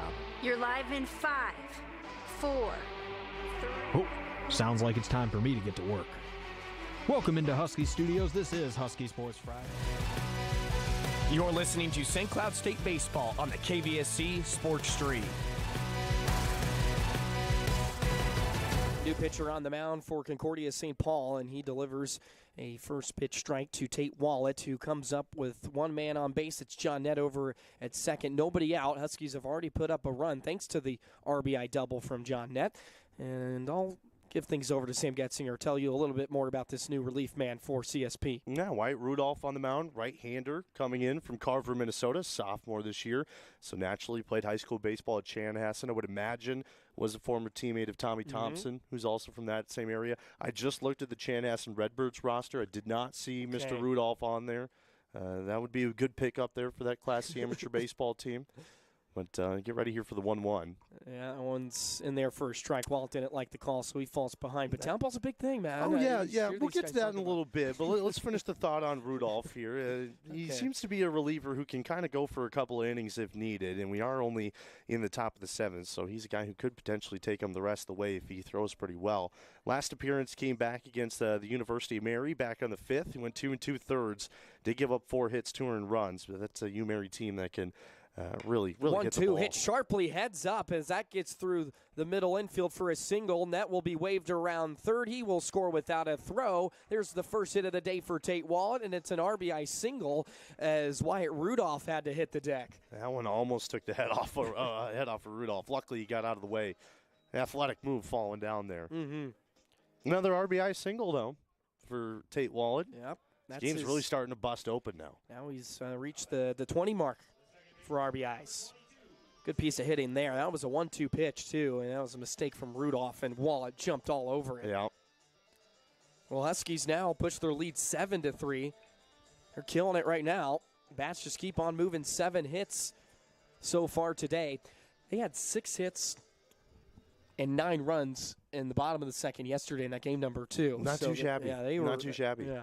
Well, another 2 runs in 3 straight innings here for SCSU. They've opened up a 7-3 lead. Joe Faber Field, the first true home game here for St. Cloud State this season. Yeah, thank you. This calling it a reverse site game has been hard for my mind lately. Is that right? As Wallet being checked on over at first base. A lot of things are hard for my mind. I'm sure it is. Golf is not one of those things. No, you just continue to watch the golfers come through. That's the par 3 6th hole. Plays about 140, but with the wind in today, might play a little bit more. Here's the 0-1, and that one gets past the glove of Ibach, and Wallet will advance 90 feet. For guys like us, this baseball field is well in play when you're hitting over there. Sam Riola's at the plate right now, and he's currently 0 for 1 today, but he's reached aboard a couple times via the walk. As Wallet's in scoring position now, as he advanced on I think that's going to be issued a pass ball. I think Ibach probably would have said he should have had that. I think that would one. have been a smart move, yeah. Rudolph, the sophomore right-hander, has a 3.24 ERA. This is his 7th appearance, and this one's ripped through the left side for a base hit. We'll see if Wallet gets waved around. He'll stay put. There's the first hit of the day for Sam Riola. Reaches aboard for the 3-time, and the beat goes on. The Huskies are stringing some hits together. It was only a matter of time for Sam Riola to get some good contact on a ball coming in today. Almost was an RBI single, but he hit it so hard the grass didn't have an opportunity to grab it, slow it down Is that right? Like it has been all day. Yeah, hey, this infield grass, it's not mowed, very low. It doesn't have the greens, I guess you could say. It's not like a green mound. They have. It's got some this rough grass is seeing action for the of first time this year too. Yeah, but I think it's holding up fairly well, especially with the sun coming out. Beautiful day here in St. Cloud. Thank you for joining us this afternoon for a little bit of a schedule change. We kind of found out about 9 o'clock yesterday that we were going to play this series finale, but it's good to have a full 3 games, and Huskies right now off to a good start. 17-10 in their first 27 games this season, but they're trying to get that double-digit mark in conference wins, which is oh so important, as you know, Sam, so they could reach their 10th today if they pick up a win. The 1-0, that one seemed like it fooled Ibach, but it's in there for a strike, and Riola takes off for a stolen base. Good move. I'm surprised there's been still no outs here in the top of the 7th. But Riola's belt, I think it snapped. Oh, it betrayed him. Yep. Yeah, we've all been there. He's walking he's rocking the untucked Kyrie fit, and let's see. Oh, he just doesn't even need the belt. Well, there's Riley Hearn. He's the fashion stylist for this Husky squad. Hearn's kind of done it all lately today. He's shagged a couple foul balls, helping out with the false equipment. Well, the pants might fall down here for Riola. We'll keep an eye on this. This is a big storyline now as he's over at second base. Infield in again for Concordia St. Paul. Wind still blowing out towards right field. Let's see if Steffensen already has a home run today. Can give another one to drive. 1 ball and 1 strike the count. Nobody out here. If he can pick up 2 more RBIs today, that's just a ridiculous series. He had 5 yesterday. His last hit, there was an error committed, but yeah, they have 3 RBIs today. So how about that? He's got 8 on the series. Let's make it 10 here with a base hit. 1-1. That one's low and in. Concordia St. Paul used a couple of arms yesterday in the doubleheader, so not as fresh as this Husky bullpen is. And you're more than likely going to see Villegas once again coming up here in the home half of the 7th inning. 2-1, and Ibach kind of fell back on his rear end there. But Paul thought about pulling the trigger on that curveball coming in, too. Well, Steffensen's way ahead here. Wallett's over at third. Real at second. Base hit would score 2. Rudolph trying to get the first out of the inning. There is an arm warming up in the bullpen for CSP. The long hold in the 3-1. Steffensen ripped this one. Well, foul went off the light pole. So a souvenir for one of the lucky fans.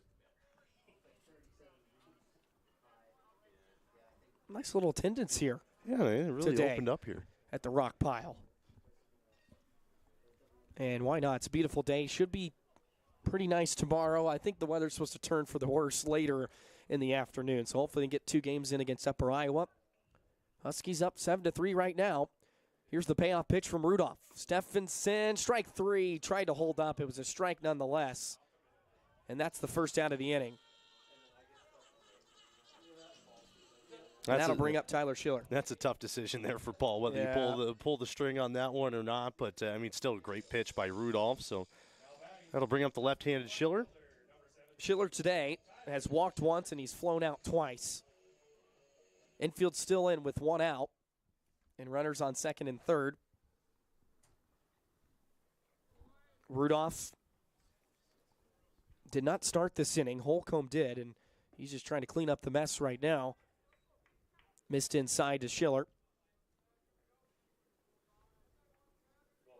1 ball and no strikes the count. Schiller's been great so far. 306 average entering today's ball game. Has 9 RBIs, as this one will pick up 2 more as he hits this one into the alley in right field. Wallet will score, Riola will score, make it a 9-3 ball game. Huskies lead. Schiller picks up RBI number 10 and 11 with 1 swing of the bat.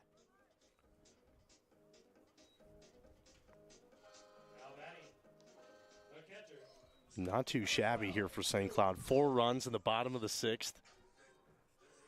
Well, they've scored in 3 consecutive innings, 2 in the 4th, 2 in the 5th, now 4 here in the bottom of the 6th, and they're really starting to open it up, and kind of signs of yesterday's game number 2. Here's Drew Bolson. Bolson reached on an error his last time up. Also has singled and homered today. Rudolph with the first offering. Breaking ball, first pitch strike. And Bolson's a guy, too, who's putting together a strong day. What's he at today? 2 for 3, a home run. So obviously an RBI and a run scored. Had a single back up the middle, too.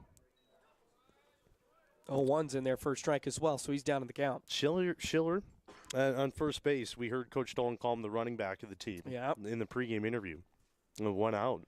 Well, you never got to touch on your story about Hutchinson and the great football program they've had. I was just going to say Hutchinson football, really, really solid program over there. I did not know Schiller was a running back over there. But typically for running backs in the Hutchinson program, they put up a lot of yards. That's a ground and pound offense. Heavy run team, are they? The 0-2 is a little low. Usually go undefeated. Usually make it to the state championship game. Has New Prague ever made it to a state 80s. Championship game? In the 80s. Okay. I think they won Was once. that when old Tom Getzinger was still? Well, my dad's from South Dakota, so no. But he was a place kicker. Yeah. As the 1-2 coming from Rudolph. And Bolson gets a piece of it, stays alive. 9-3 now, Huskies lead, kind of just like that. You know, we've had some of these games this year where it seems like the drop of a hat, Huskies have opened up a can a little bit. And, well, they're way ahead now, and we're going to try to put the finishing touches on this one as we're just about to finish 2/3 of this one here at Joe Faber Field. Schiller over at first. Pitch from Rudolph. This one's skied in the air, foul. We did confirm that Bolson played pretty much everything here at this field, Joe Faber Field. VFW ball, high school ball. That was before Tech built their field, their new high school over there. Nice facility. They're actually going to co-op now, Tech and Apollo. Are they? Yeah. Well, most of the sports are. You know, the hockey team did it a couple years back. Our good buddy, Blake Tyson, heck of a player for St. Cloud Apollo. He wasn't. Here's the 1-2 as Bolson hits this one hard in the center field. Young will have to track back, and he'll make the catch on the run. Schiller will have to retreat back to first base. I'm sorry, shouldn't have took that shot at him, but there's 2 away now here in the bottom of the 6th inning. He's probably listening or watching right now, too, so that makes it even better. Young with a nice catch out there in center. Here's Ethan Navrajal. Can we just not deny about how well of a hit ball that was by Bolson, too? He smoked it. Deepest part of the field. Mm-hmm. Well, Navrajal will try to extend the inning here. Currently 0 for 2 today with a walk. It's Rudolph with the belt high set. Couple looks at Schiller, picks up the leg, comes home, missed down and away for ball 1.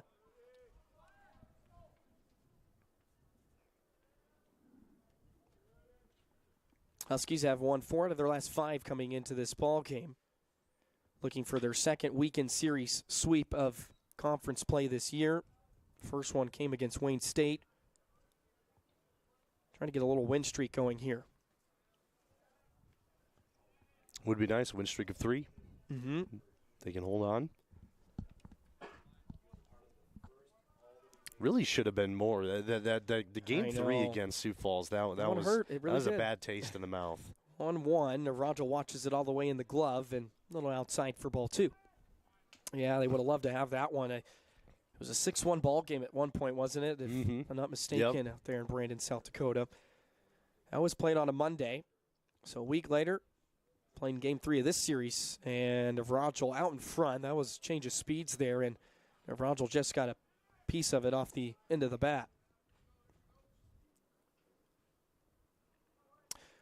We should mention, too, Sam, some of the renovations going on here at Joe Faber Field. We got a big Jumbotron coming in here. To right it center. should be ready for the summer. Are we allowed to talk about that yet? We are. Okay. Yeah. We had to confirm with our St. Cloud Rocks. Well, she worked in St. Cloud, too. She's worked here for a while, but she's great. She's assistant GM now, if I'm not mistaken. Is that correct? For the St. Cloud Rocks. Oh, she walked away. Assistant GM now, Rachel? Yeah. Nice. Not a big deal. Yeah, all right. she's been great. So jumbo board coming out to right center field. Paul, if it was up there now, Paul would have hit it with his home run. Yeah. Well, if we weren't allowed to talk about it, it's too late. It's already been said. Here's a payoff pitch, Navrajal. Runners will be going, and it's fouled right over our heads here at the press box, and that'll end up on the roof here at Joe Faber. You know, I think we're thinking it, and I think the coaching staff is thinking it too, just based on the conversations we have. One of these games, Navrajal's going to find his bat, and then it's just the floodgates are going to open. Mm-hmm. It's just going to open for the freshman. Hopefully it comes sooner or later, maybe tomorrow. Another payoff pitch. And that one's low for ball 4. Second walk of the day for Ethan Navrajal. Pushes Schiller over to second base. And the walks have become a little bit of an issue here for both sides. But now the Concordia St. Paul pitching staff up to 7 on the day. And this could be the day. Going to have another mound visit, and I think it will be. It's been a long, nightmarish bottom of the 6th inning here for the Golden Bears. Huskies have scored 4 runs. They've taken a 9-3 lead. They're looking for more. New man coming to the mound for CSP. This is the KVSC Sports Stream and the NSIC Network. When it comes to using their wireless phones, drivers everywhere are making safety their most important call. Are you kidding me? You know our curfew. Look, I'm driving now, but I'll be home in a little bit. We'll take care of this then. Stressful or emotional conversations can take your mind off driving. Avoid them behind the wheel. Your wireless phone can be your best safety tool. Don't let it become a distraction.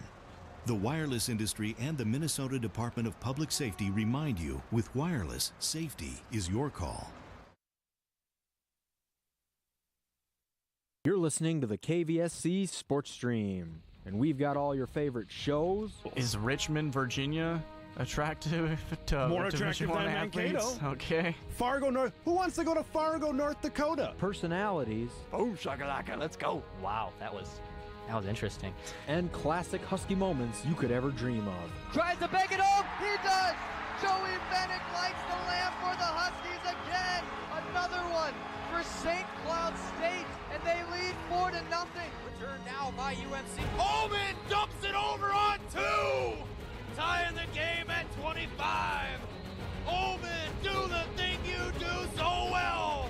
To Kenny Walker inside the 5. Walker all the way. Touchdown, St. Cloud State. So for the best sports coverage in the Granite City, be sure to tune in to the KVSC Sports Stream, where it's all Huskies all the time.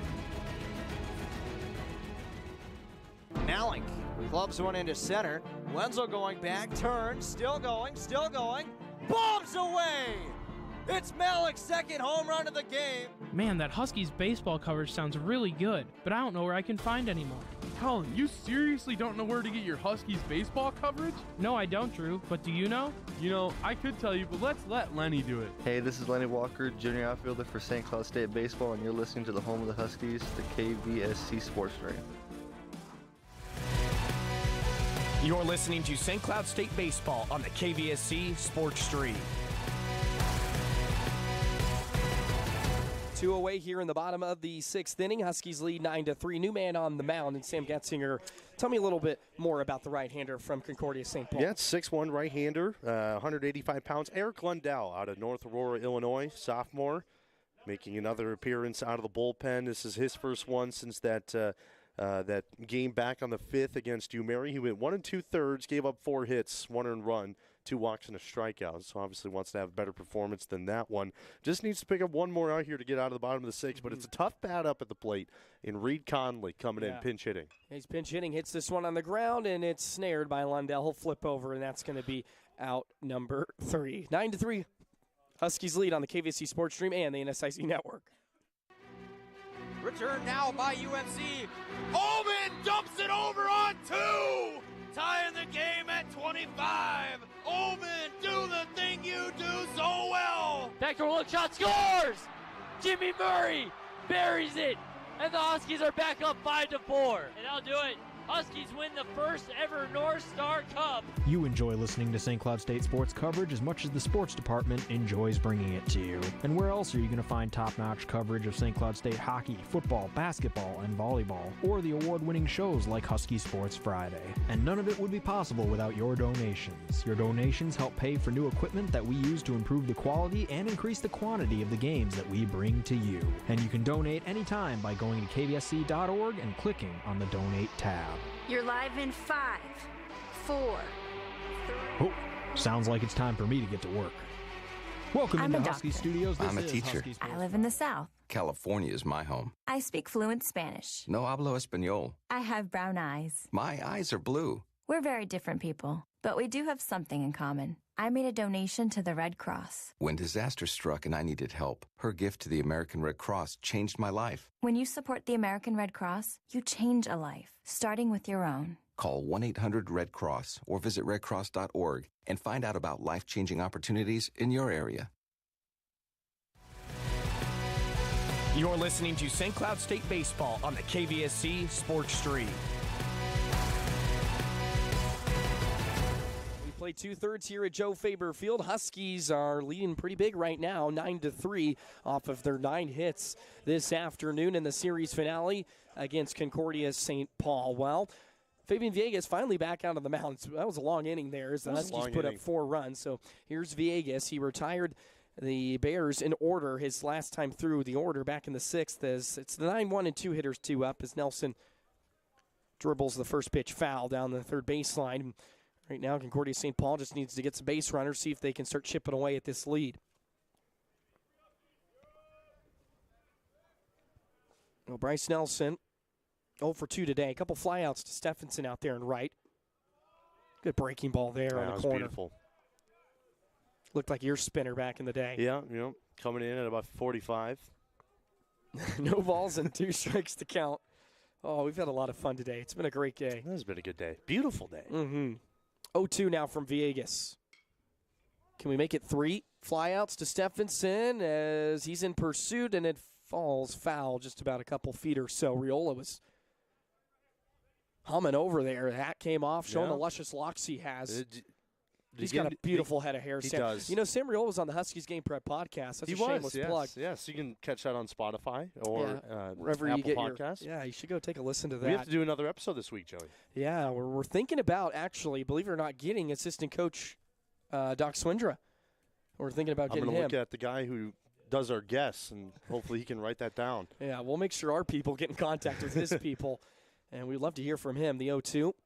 Doc Swindra's been a part of this program for a while now, and he's a YouTuber. A YouTuber. You know, did you know that? I do, and we're going to bring this up, and I'll just touch on it. But he went to the Grammys a couple of years back, and he didn't slap anybody. As Nelson hammers this one into left field, but Schiller will track it down for out number 1. Yes, he did not slap anybody at the Grammys, which was a good thing. So But, yeah, we'll have to – we can get into that story later in the podcast. But, yes, but I remember about he that. vlogged it. He vlogged it. So we have a first base coach who's a vlogger. We should tell him to get a camera out there with him one of these games. But we got a lot of avenues to roll down with Coach Swendra, Doc Swendra, Rob Swendra, a lot of names. From Cokato, Minnesota. That's where he resides. So small town. Nice little spot. Sister got married there, believe it or not. That's the first pitch. Good spot to get married these days. Beautiful this time of year. We are just getting all over the place here in this one. Top of the 7th. One away here. Here's the leadoff man, Jack Young. He doubled his last time up. Back in the 5th inning. 1-0, way out in front there as Villegas pulled the string. Can confirm. It looks like Sam Riola's got a new belt, too. That's good, too. Yep. Okay. Just letting you know. Well, Huskies are rocking the black belts today. You'll see the red every once in a while. Here's the 1-1. Ooh, thought he got him looking, but it's a little low. Young seemed pretty for sure, pretty comfortable with himself. That was a ball. I don't know. Hard to see a little bit when you're raised here from the press box. Now the 2-1 from Villegas, and that one was high too. Hitter's count now coming to Young. We got a lot of commotion in the St. Paul bullpen, but it doesn't look like anyone's warming up. Just a lot of football catching happening right now. Just nobody down the left field line here for St. Cloud. 3-1 fouled into the netting. Well, in their bullpen. You mentioned about the activities since we worked for the Rocks this last summer here at Joe Faber. We saw Frisbee. We saw spike ball in the bullpens. I mean, we saw everything you could think of other than baseball. I'm sure there's a boomerang at one point. Yeah. It's always fun to see what kind of shenanigans are going on. 3-2s inside for ball 4, so Young's aboard for the second straight time. How about this, Joey? Down the right field line above the St. Paul bench, it's the Albany High School team. Oh, there we go. They must have a game here, but their former first baseman right in front of them. That's a pretty cool moment. I think he's probably getting chirped by them, I would assume. Yeah, I wouldn't doubt it. We'll get you some score updates from today, even throughout the NSIC as well. Winona State beat Duluth 6-3, and Duluth beat them in game number 1 of that doubleheader 6-4. Wayne State and Crookston are playing a doubleheader today. The second game got canceled, but they were able to play the first one, and the Wildcats won 8-4. So there's some other series going on, tons of baseball this weekend. Wayne State won 2-1 over Crookston yesterday, so that's a series win for them for now. Augustana, well, they keep the train rolling, 10-3 over Southwest Minnesota State yesterday. Played a doubleheader on Friday, which they won both of those games by a score of 10-2 and 4-0. Upper Iowa, who St. Cloud State is facing tomorrow, they had a series against the U of Mary. They won the doubleheader on Saturday. And see if I can find the score. Mary was able to pick up a win on the Sunday series finales. This one is handcuffed, and it's going to drop over the head of Wallet, and it will get into the outfield. Just going to be a single for Roybal. That one's one of those pitches. You make a good pitch, and sometimes you get lucky, right? Just hit off the top of the bat. Had a little bit of distance on it towards the left field glass, and I thought Wallet was going to make the over-the-shoulder grab on it, but it just slipped on by the glove. It's okay. Fabian's got a lot of run support now, up 9-3 after that 4-run bottom of the 6th. There's one more series to touch on because top team in the NSIC, Minnesota State, they take 2 out of 3 against Northern State this weekend as well. So some updates there for you. That's a team St. Cloud wants to play. Absolutely. Real bad. They were supposed to play, I guess now a week ago probably. They had a doubleheader scheduled here it's actually scheduled in Mankato. They were unable to get those games going, so hopefully they can play that one. And they were rolling at the time heading into that series. It would have been fun to watch 2 of what we assume to be kind of heavyweights towards the end of the season in St. Cloud and Minnesota State in this conference. And obviously Augustana's a ball club that they're hard to beat too. And Huskies already know that. They dropped 2 of 3 in their first conference series of the year over there at Ronkin Field.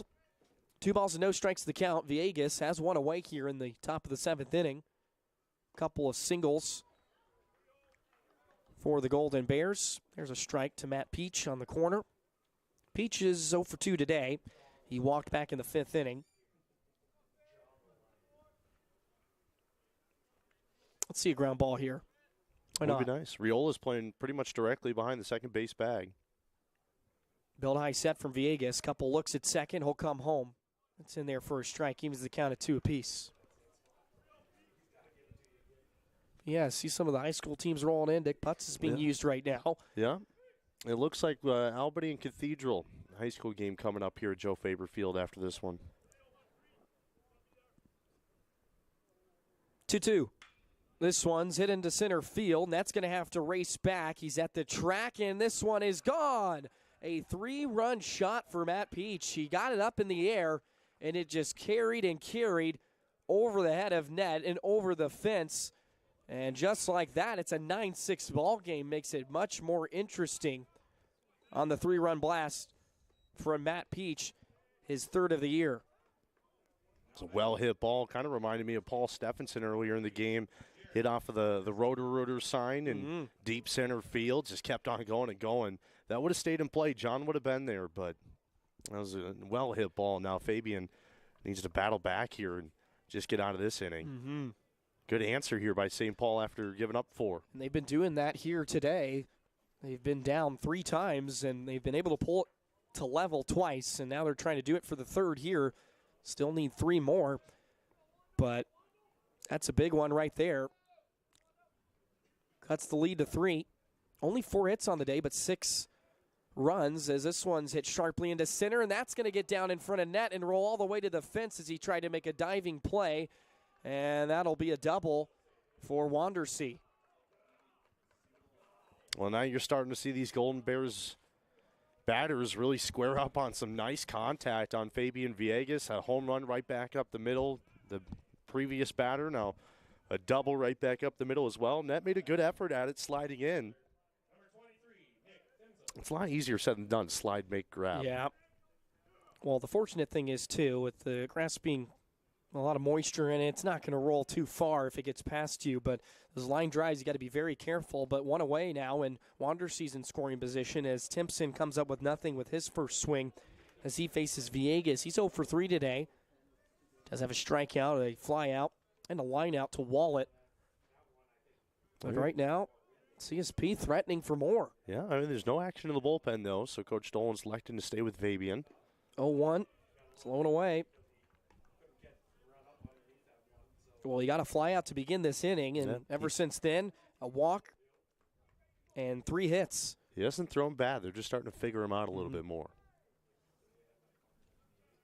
Now the 1-1. And that one hit him. Got him on the elbow. And that one stung him a little bit.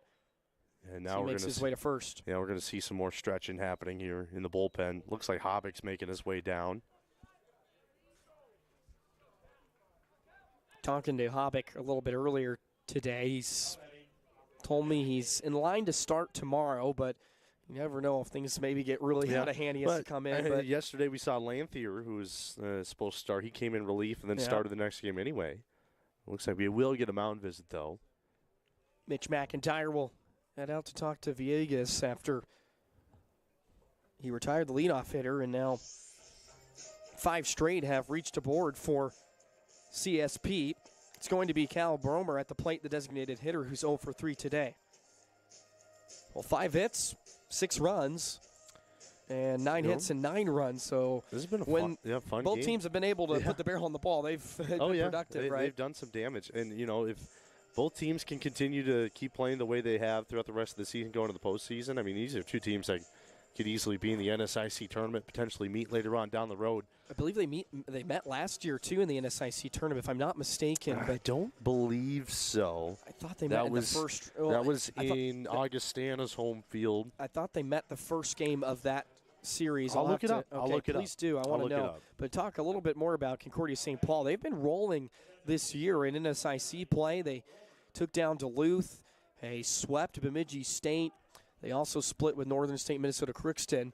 Okay, they did not. They did not. It was UMary, Augustana, and then Crookston. Okay, it was the Crookston then. Okay, this one's hit deep down the right field line. Will it stay fair? And it does as it clanks off the wall in right field. 1 run will come home to score as Steffensen gets the ball in, and that was really close. Yeah, that was tough to see. That's a pretty confident call by the umpire on the right side foul line, but I think it hit off of the 325 lettering underneath the foul pole in right field.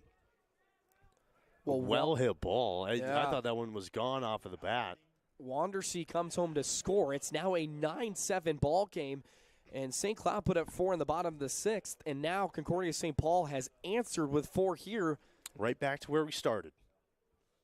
9-7 ball game, and Villegas needs to get an out here desperately. Runners on second and third. A base hit can tie the game, and Eibach swings through strike 1.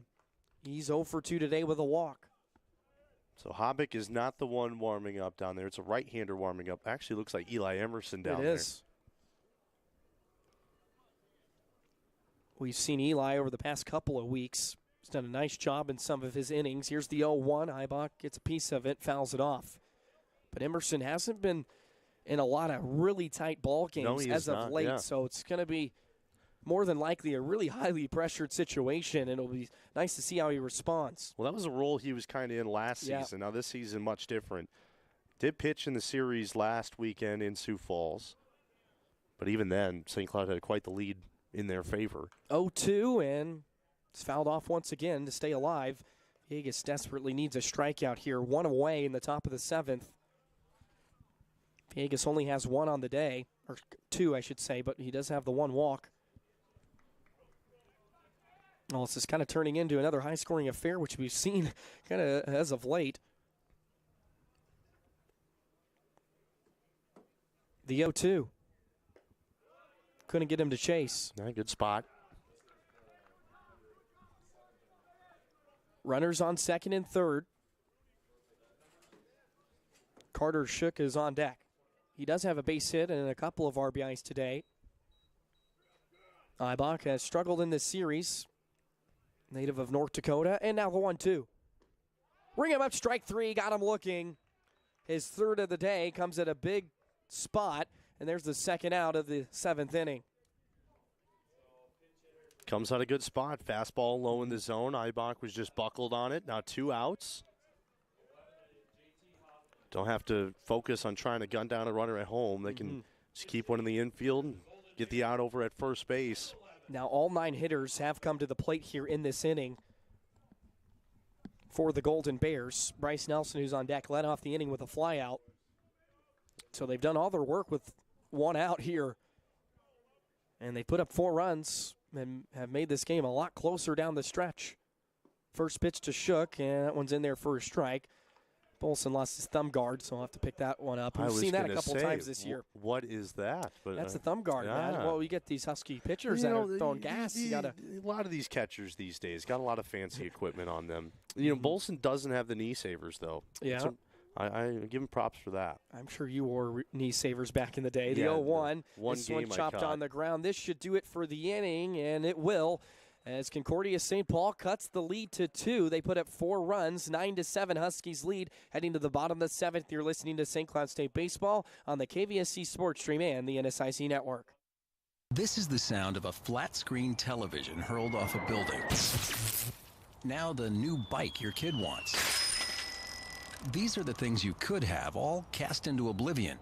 Because when you throw away money on wasted electricity, you throw away everything you could have bought with it. Use Energy Star light bulbs and appliances, and you could save hundreds of dollars a year.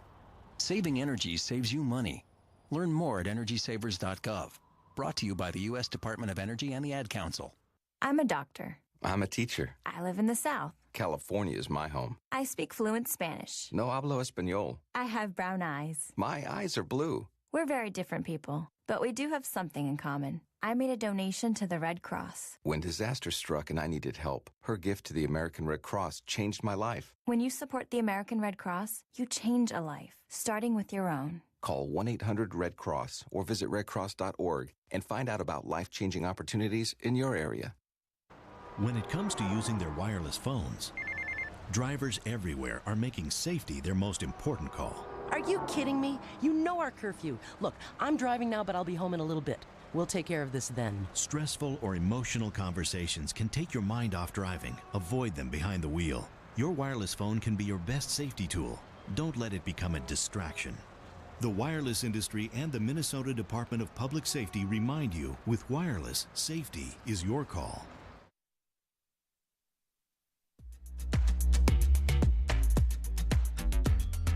You're listening to Huskies baseball on the KVSE Sports Stream.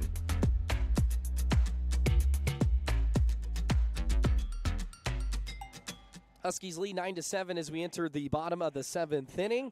Max Gam will lead things off here for St. Cloud State. The Huskies batted around in the bottom of the 6th when they put up their 4 runs. Gam lifts this one into deep right field. Going back is Timpson all the way to the track, and it gets down for a fair ball. Gam racing around second. He's going to go for 3. The throw will not be in time. Gam with a stand-up triple to lead off this inning. Pretty similar to the double we just saw half an inning ago, Sam. That right field corner, there's something about it. It's a tight corner between the foul fence right in front of the St. Paul bullpen and that fair baseline. But, that one just snuck in. And there is a lot of defensive substitutions here for Concordia St. Paul. So Jaden Warner comes in the game at shortstop. We saw him yesterday in both games, as well as Schaefer, who pinch hit. We'll see what happens here as Net hits this one on the ground. They're going to go to home, and Gam slides in safely. He beat the throw. Warner hesitated on his first opportunity of the game. It looked like he wanted to go to first and then elected to go home, and it was too late. I'm surprised he went home initially because he wasn't playing really in on the grass. So, and Gam's got a lot of speed, but he did try to go home, and a good slide by Gam, feet first, getting around the catcher and Ibach. And this has not been a good start to the inning for Concordia St. Paul after putting up 4 runs in the top of the 7th. Second RBI of the day for John Nett. Had a double in the 6th, make it a infield single here. He's now 3 for 4 on the day. So his 11th multi-hit game of the year as Wallet takes a first pitch strike here from Lundell. And, offense getting rolling here early in this inning. Leadoff triple for Max Gam, and he's brought in by John Nett. Get him on and get him in, as Nett's going to be checked on by Lundell. We'll see what number triple that was for Gam. I think it's his 4th, maybe 3rd. It is his 3rd of the year. Nett actually leads the team with 4. I want to say this is the 4th game that John Nett's had 3+ hits as well. He gets hits in bunches, which is well, would you unreal. consider that one an infield single or reach on a fielder's choice? They gave him a single, and I think because there wasn't an out, they didn't give him a fielder's choice. I like it.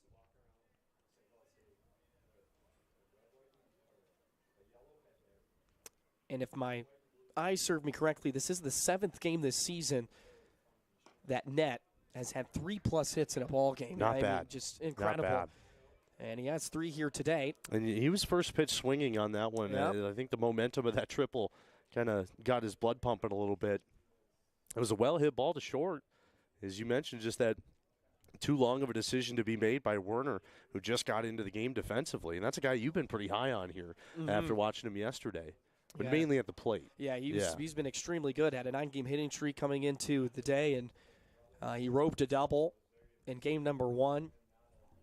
But, first opportunity of the game, and that's one of those ones where you're like, all of a sudden you got to make a really intense and tough play under pressure as you get inserted into the ball game, but you got to make the play. And I think he may have been surprised that Gam took off too because of how well the ball was hit. You don't see a runner from third take off on a ball hit to the left side, but with the speed of Gam, not too surprising. So Wallet has worked himself into a full count here, and Wallet had an RBI singles last time up. He's 1 for 4. Lundell will check on that. He dives back safely. But, the only defensive substitution was Warner at shortstop. Everybody else stayed the same. There was a designated hitter, a pinch hit and everything. But we'll get you all that information when it matters. It's the 3-2 hit the other way as Nett was taking off from first. He'll race around second trying to get to third. The throw is not in time. And the hit and run put into perfect execution with Wallet hitting the ball the other way. Warner was covering second for the stolen base. And when he left that position, that's where the ball went. Right as the pitch was thrown, Nett off for second base. Werner right on his tail trying to cover that second base bag. And great piece of hitting by Wallet to go to the left side, right in between that huge gap. Now runners on the corners with Sam Riola. We'll see if Dolan gives Wallet the symbol now to head on over to second base and put 2 runners in scoring position. But really, Wallet is in scoring position right now with Riola at the plate. Huskies lead 10-7. Nobody out with runners on the corners. Here's Lundell, the belt high set. Quick look, comes home. Riola takes the first pitch strike. Riola so far today, a couple of walks, a single, a stolen base, and a ground out in his first 4 plate appearances. Has scored 3 runs today, however. And that's one of the categories he's amongst the top of in the NSIC. He ranks second in a lot of categories offensively. Who's this other guy? I'm going to tell you right now, Sam. Yeah, please do. This is Nick Altermat from Minnesota State. Is having quite the year. Yep. Okay. So he's ahead of Riola in many aspects. In due time. In due Yeah. time. Riola fouls another one off. He just wants to send one out of this really ballpark. He really does. Every swing he's taken so far today has been a big hack. Down in the count here, no balls and 2 strikes. Paul Steffensen on deck. 12 hits on the day now for St. Cloud.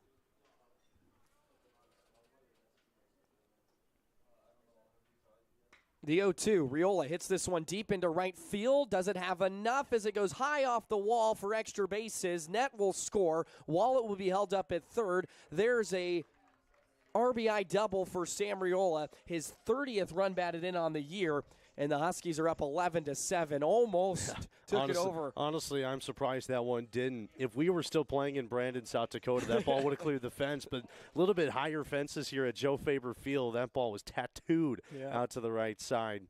Didn't even take a hop, just hammered off the wall. Man, the Huskies have just strung together some hits. We saw this in the 6th inning. They picked up, let me see, it was... Do the math. 4 straight hits. There you go. And now they got 4 to begin this inning. The leadoff triple from Gam, single from Net, single from Wallet, make it a double for Riola. Here's Steffensen with 2 runners in scoring position, takes a hack at the first pitch and fouls it off. See a lot of these batters for St. Cloud State now, especially in this inning, be more aggressive on that first pitch. I wonder if that was a message talked about in the dugout before coming out. Get to him early. It was Riola's 4th double of the year, just about 2 feet away from his 13th home run of the year. So Wallet over at third now. Infield playing in for CSP, and Steffensen almost got hit, gets past Eibach. Wallet's going to take off. There's going to be a play at the plate. Here's the throw, and Wallet slides in safely. 12-7, Huskies lead. Good base running there from Tate Wallet. He kind of started that play going back to third base and then elected to go home. And still plenty of speed out of Wallet, third baseman. Found his way in, slid in between the legs of Lundell to get to home plate. Now you got Riola at third base, and really just a pop-up to the outfield would score him on the sacrifice. Steffensen 1 for 4 with 3 RBIs in this game already. The 1-1 hits this one softly up the middle. Will there be a play at the plate? There won't, as Roybal just stares Riola back down to third, and he'll make the throw over to first. And that's the first out of the inning. That's okay. The sacrifice is still into effect.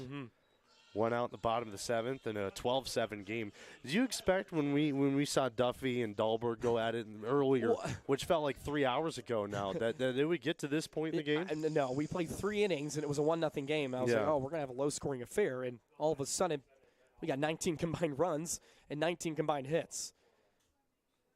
First pitch to Tyler Schiller, low and away for ball 1. And infield's still in. Good work on the math there, by the way. Thank you. You might as well keep the infield in. I mean, Concordia St. Paul has shown that it can come back a little bit. 1-0. That one was in the dirt, and Schiller got caught chasing. Well, bottom of 6, 4 runs put up by SCSU. Top of the 7th, 4 for CSP. And now St. Cloud's trying to match that again here with one more run. And very well could with Riola at third base. Schiller so far today, he's 1 for 3 with a couple RBIs, had a double. 1-1. Hits this one in the air. This could be another RBI to his name as Young will make the catch, and Riola's going to score easily. And there's the 13th run of the ball game and the 4th run of the inning. Not too bad. Good piece of hitting there by Schiller. Didn't have to get the base hit, just had to get the ball in play with some distance on it. That'll bring up the dangerous bat of Drew Bolson, who's really had a great game, great series. 13-7, great response by Coach Dolan's squad I would imagine Eli Emerson's still warming up, so I was going to say I would imagine we'll see him in the top of the 8th here to probably try to close it out. Bolson 2 for 4. This one is way out of here. Another home run for Drew Bolson. 14-7 Huskies lead. My goodness, hammered that one over to left field. Cookie cutter to his first one of the day. And another one, first pitch swinging. Bolson sat back on the breaking ball and just sent it. What was that, 4 home runs in the last 3 days now? Yeah, I think that's Sam Riola wearing a Drew Bolson jersey, but nonetheless, that was a fantastic piece of hitting there. There's golfers right there, too. I mean, if you're going to drop bombs on them, at least say 4. 5 home runs now on the year for Drew Bolson, and that's just another pitch, a no-doubter from Bolson. And I think that might be the day for Lundell. It will be 14-7. We're going back and forth here at Joe Faber Field. Huskies lead. I'll tell you more about the relief man coming up next on the KVSC Sports Stream and the NSIC Network. St. Cloud State sports have seen a lot of success in the last couple of years. Everything from winning their first Frozen Face-Off championship to North Star Cup titles and even a national wrestling title. And if you want to be able to witness history firsthand, there's no better way than joining the KVSC Sports Department. Our sports directors will not only teach you how to broadcast games, but also how to host your own shows. Want to be the next voice of the Huskies? Email the KVSC Sports Department at sports@kvsc.org or stop in room 27 in the basement of Stewart Hall. Alternative music was awesome in the 90s. Progressive artists and bands had a profound effect on what we call rock music today. The spirit of alternative music is still alive and well. New alt-rock artists are still innovating and changing the music landscape. You want to hear what alternative and progressive music sounds like today? Check out our sister station, KVSC, at 88.1 FM. You can hear the latest in progressive rock, punk, hip-hop, blues, and even folk and bluegrass music. KVSC 88.1 FM, your sound alternative. You're listening to the KVSC Sports Stream, and we've got all your favorite shows. Is Richmond, Virginia attractive to more attractive than Mankato? Okay. Fargo, North. Who wants to go to Fargo, North Dakota? Personalities. Boom shakalaka, let's go. Wow, that was interesting. And classic Husky moments you could ever dream of. Tries to bang it home. He does. Joey Bennett lights the lamp for the Huskies again. Another one for St. Cloud State, and they lead 4-0. Return now by UMC. Holman dumps it over on 2. Tying the game at 25. Holman, do the thing you do so well. To Kenny Walker inside the 5. Walker all the way. Touchdown, St. Cloud State. So for the best sports coverage in the Granite City, be sure to tune in to the KVSC Sports Stream, where it's all Huskies all the time.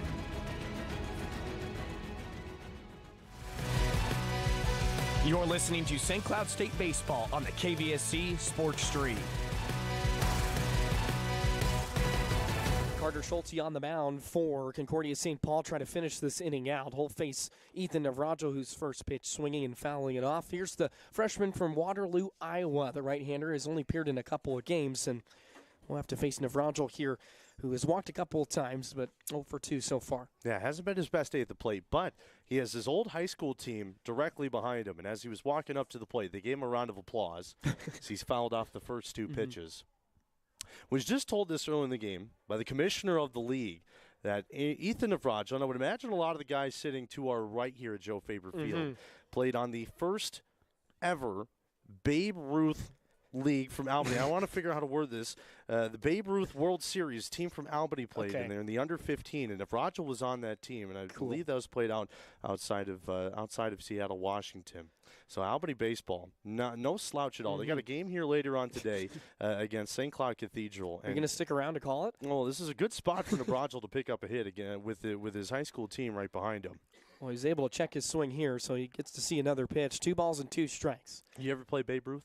I did not. I just played normal rec leagues until I got to high school. Didn't do any of the little League World Series stuff. Wasn't good enough. This one's ripped foul. Heads up, Doc Swendra. Wow. Look at him athleticism. That's how he was dancing on the Grammys night when he was there.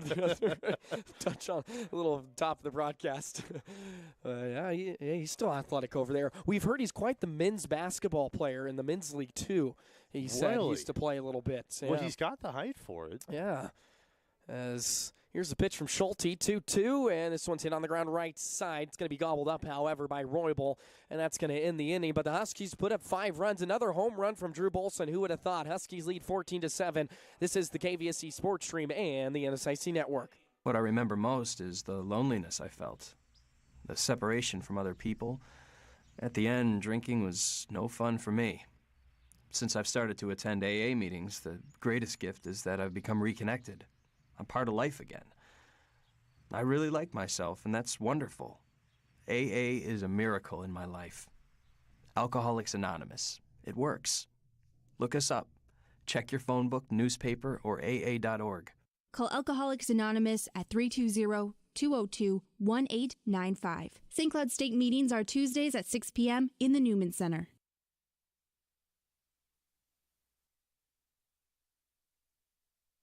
You're listening to the KVSC Sports Stream, and we've got all your favorite shows. Is Richmond, Virginia attractive to More Division attractive I than athletes? Mankato. Okay. Fargo, North. Who wants to go to Fargo, North Dakota? Personalities. Boom, shakalaka, let's go. Wow, that was interesting. And classic Husky moments you could ever dream of. Tries to bang it home. He does. Joey Bennett lights the lamp for the Huskies again. Another one for St. Cloud State, and they lead 4-0. Return now by UNC. Holman dumps it over on 2. Tying the game at 25. Holman, do the thing you do so well. To Kenny Walker inside the 5. Walker all the way. Touchdown, St. Cloud State. So for the best sports coverage in the Granite City, be sure to tune in to the KVSC Sports Stream, where it's all Huskies all the time.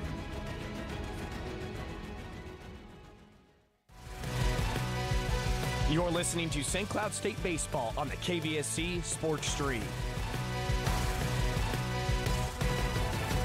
9-1 and 2 hitters due up here for Concordia St. Paul in the top of the 8th inning, and the Golden Bears need another response here as the Huskies put up 5 runs. They lead 14-7. I want to thank you for joining on this beautiful afternoon here on the KVSC Sports Stream as well as the NSIC Network. Joey Erickson alongside Sam Getzinger here this afternoon. Getzinger, but we've had quite a day. We had a lot of fun, and well, the Huskies are having a lot of fun. 14 hits and 14 runs on the day. 0-1. This one skied into right field. Steffensen trying to retire Nelson for the 3rd time today, and he will for out number 1. Nicely done. His first pop fly to right field in the past couple of innings that has not tracked into the corner and dropped down for an extra base hit. So well, we saw that one go off the fence, and then Gams fell on the warning track and just stayed in play.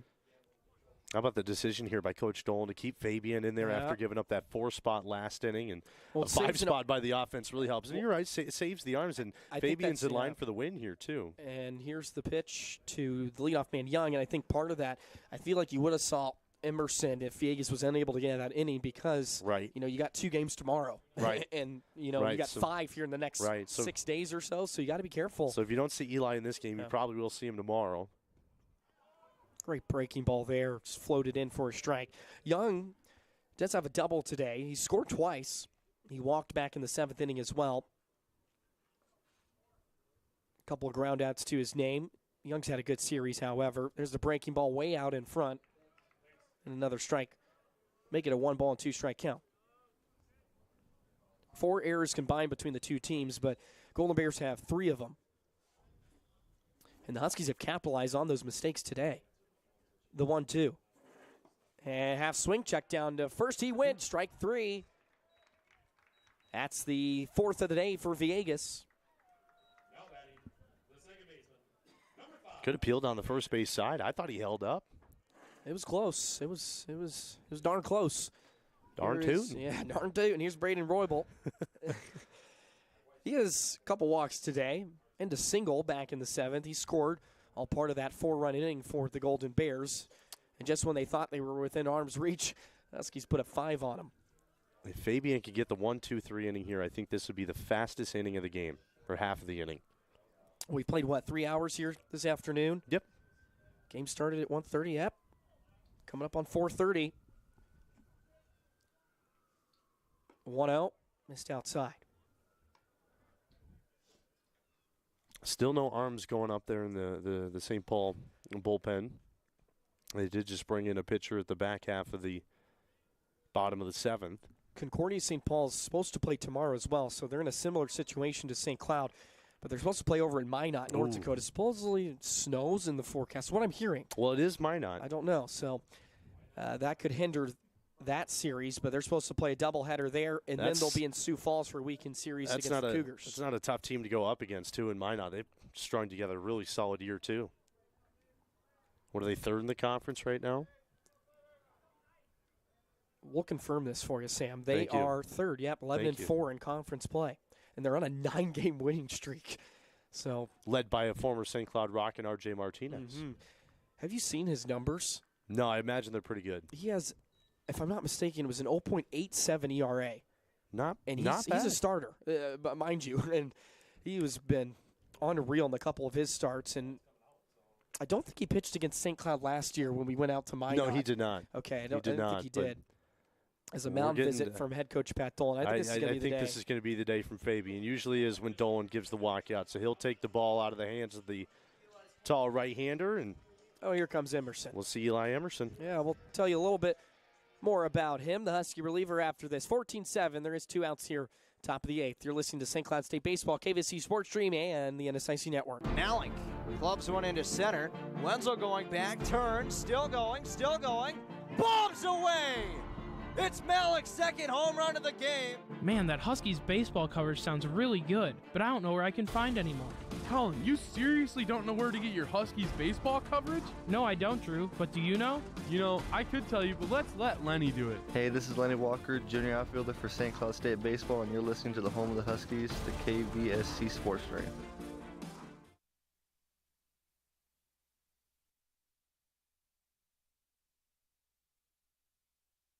When it comes to using their wireless phones, drivers everywhere are making safety their most important call. Are you kidding me? You know our curfew. Look, I'm driving now, but I'll be home in a little bit. We'll take care of this then. Stressful or emotional conversations can take your mind off driving. Avoid them behind the wheel.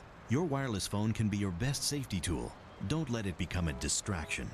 The wireless industry and the Minnesota Department of Public Safety remind you, with wireless, safety is your call.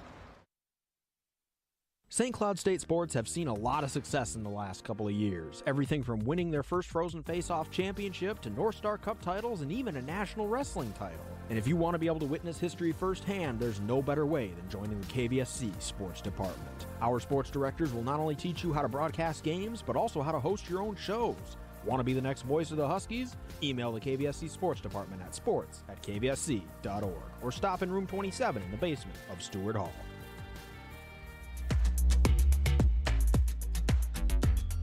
You're listening to Huskies baseball on the KVSC Sports Stream.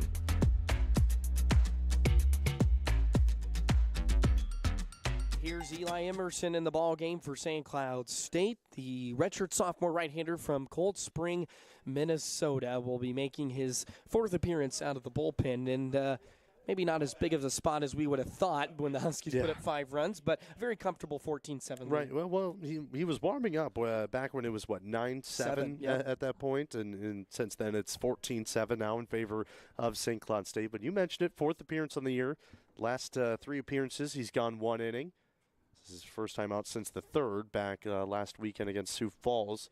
Went 1 inning in an 8-3 win. I believe that was game 2.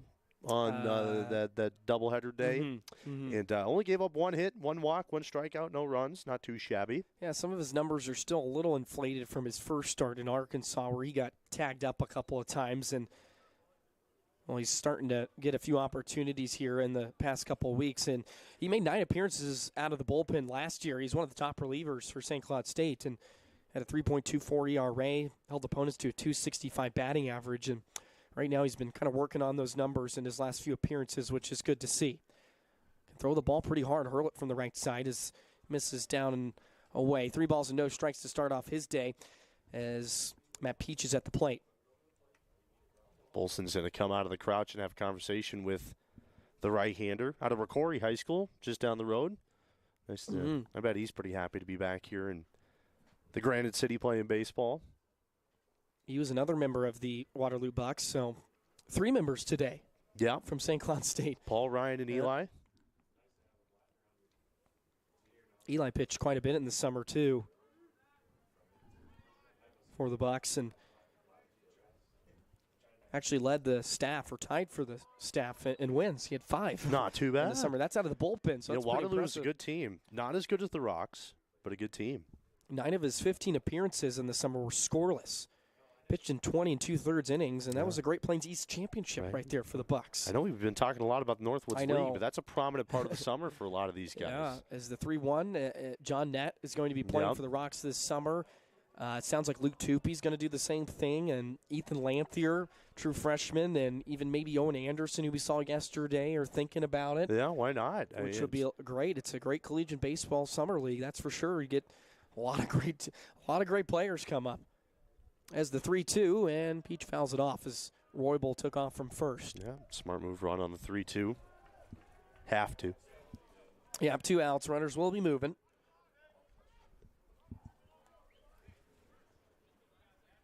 Let's see if Eli can go 1 batter up, 1 out. That'd be huge. Get this offense rolling again. He's walked only 1 batter so far in his first 3 appearances. Payoff pitch. Fouled off into the parking lot. Heads up, cars. Good thing we didn't park over there. Yeah, we're smart. We never a lot do. of balls hit over there.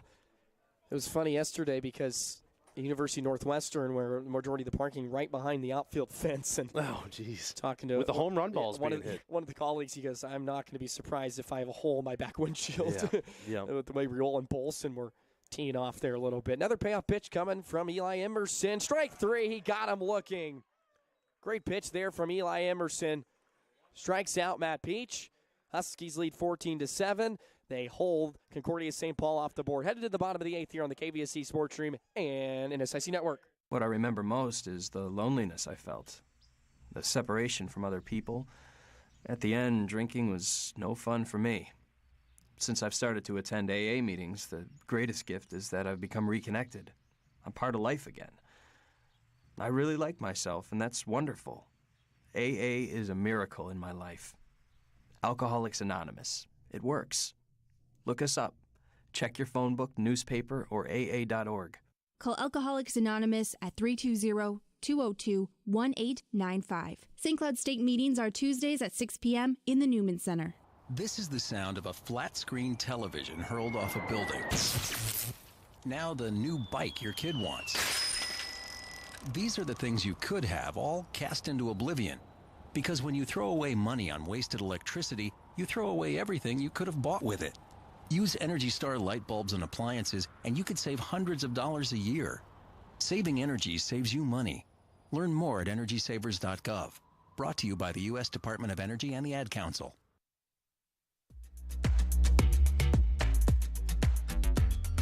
You're listening to Huskies baseball on the KVSC Sports Stream.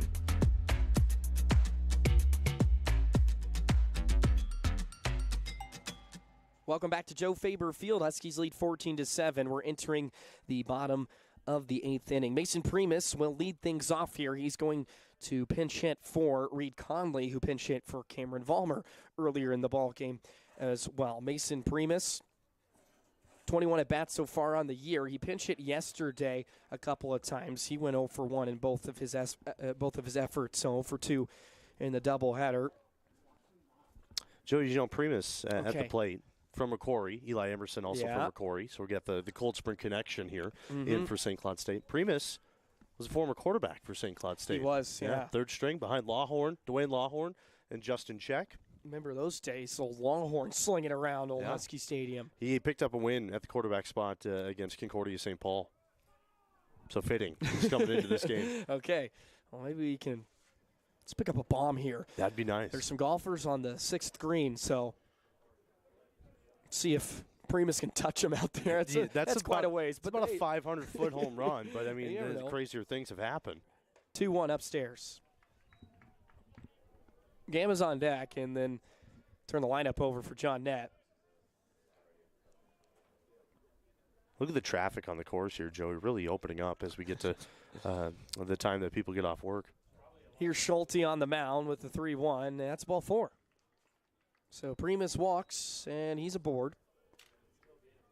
Now Max Gamu's last time up led off the 7th inning with a triple. It was all part of that 5-run bottom of the 7th for SCSU. St. Cloud could walk it off here in the bottom of the 8th. They just need 3 more runs. Am I not mistaken there? This is true, Sam. Thank you. Yep, the 10-run rule would be in effect like they did yesterday. They won 13-1. Here's Schulte. Primus at first. First pitch up high for ball 1. Max Gam starting to show some life at the plate, which is really good. Triple today, had a double yesterday. Scored a couple of runs here this afternoon. Now the 1-0. Had to duck out of the way of that pitch. 2 balls and no strikes. Head coach Pat Dolan's going to be thrilled, I think, with the weekend here. I think so. He's really liked the effort, especially out of his ball club yesterday, and really coming back when a lot of things didn't go their way in game number 1, and they fought for the win, and then they pretty much left no doubt in game 2 about what kind of club this is. I'm sure he's happy about everything except for the amount of runs they've given up recently. Yeah. Luckily, they've had a lot of run support. 4-pitch walk to Gam. 2 straight walks to begin the inning for Schulte. See if John Neck can keep the ball rolling. 3 for 4 here today with 3 runs scored and 2 RBIs and a walk. A stolen base. I guess the only blemish he has is he was caught stolen once. Yeah. So, a little bit of a slow start off of the bag at first, but that's okay. I mean, this is the bat. I'll forgive him. He almost hit the walk-off yesterday. Yeah. Hit off top of the wall. He has 1 home run on the season. That came back in Florida. Ball travels far in Florida. Well, with the hurricanes they had to deal with out there, I believe it was in Florida. I need to get it was against Ashland University. That was game number 2 of that Florida trip. He went 3 for 4 in that game, and he had the home run. He's been close a couple of times here. Let's see if he can put a charge into one here. Schulte out of the stretch, 2 runners on. First pitch, that's below the knees for a ball. The native of Appleton, Wisconsin. He's still hurting over the Devontae Adams release from the Green Bay Packers. I'm hearing rumors that the Packers are going to do something big in that wide receiver spot. Here's the 1-0. That one's on the corner for a strike. I doubt they will. Yeah. Yeah, well, you got to pay your man, right? When you're that old, what is Aaron Rodgers, 43, and he's getting paid a ton of money. 43. It's going to be hard to pay your other guys. Anyways, yep, we've got a lot of football talk today. We really have. Now a 1-1 pitch coming from Schulte. Football.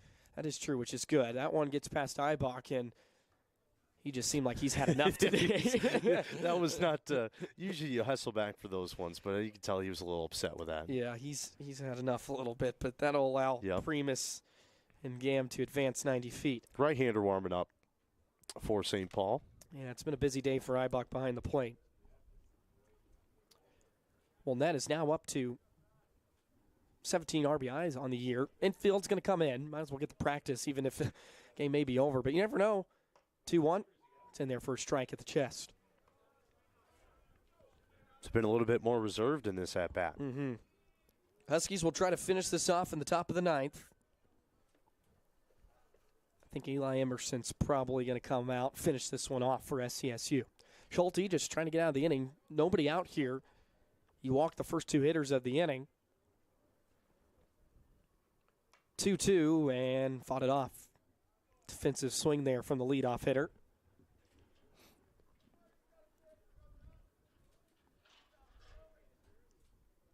Wallet's on deck. 10-game hitting streak now for Nett, native of Appleton, Wisconsin.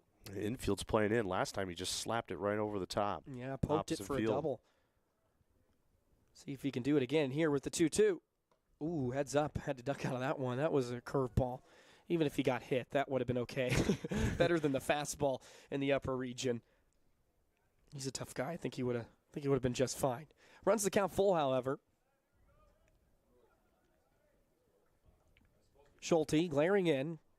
He nods in agreement with Eibach and the payoff pitch. And swung on and missed strike 3. He got Nett out in front of that one, upset with himself. Second time he's been retired today. It's okay. He still had a good day. First down of the inning. Tate Wallet, who's now singled his last 2 times up and has an RBI. Infield will stay in with less than 2 outs. Primus over at third and Gam at second. They advanced on a pass ball. Wallet watches the first pitch upstairs.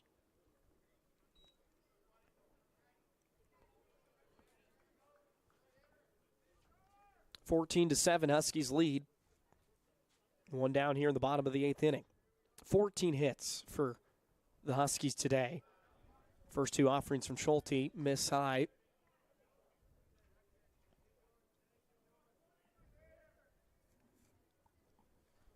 Sun's been shining the majority of the game with some clouds rolling in, but I would say probably from the 6th inning on, we've been fully in the sun. Wind continuing to move out towards center field. 2-0. Wallet chops us on the ground into the Golden Bears dugout. Surprised he elected to take a hack on that one. It was running pretty well inside. Wallet's been able to turn on a few.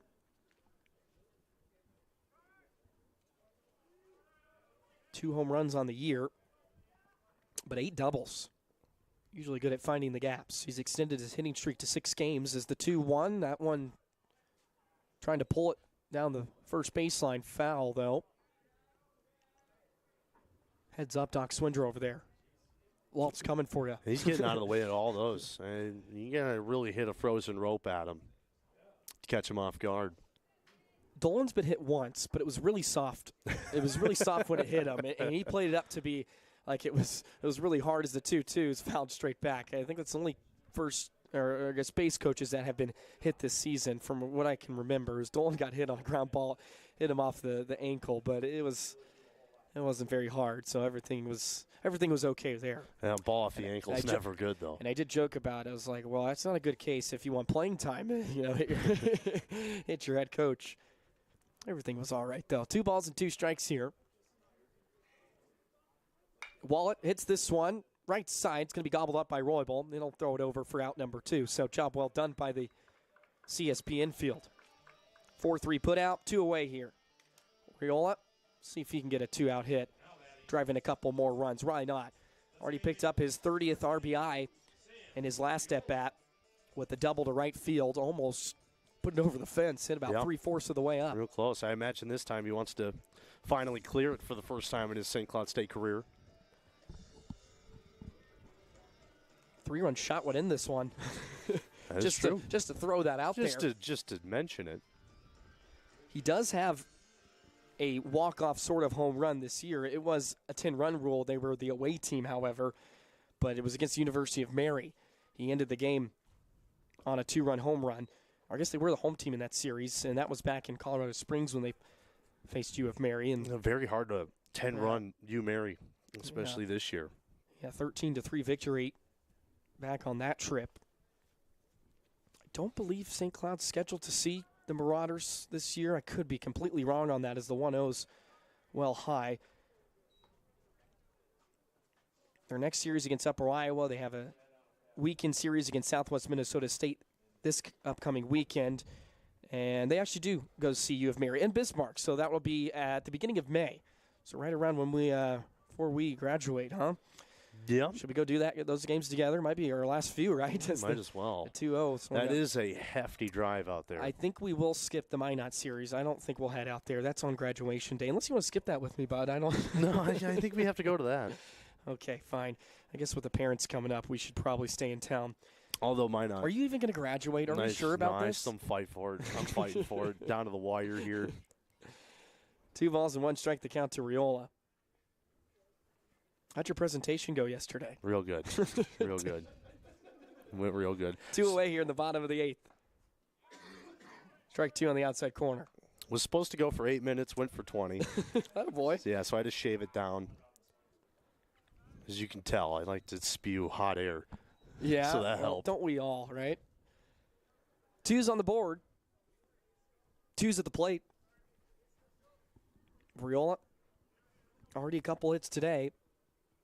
2-2.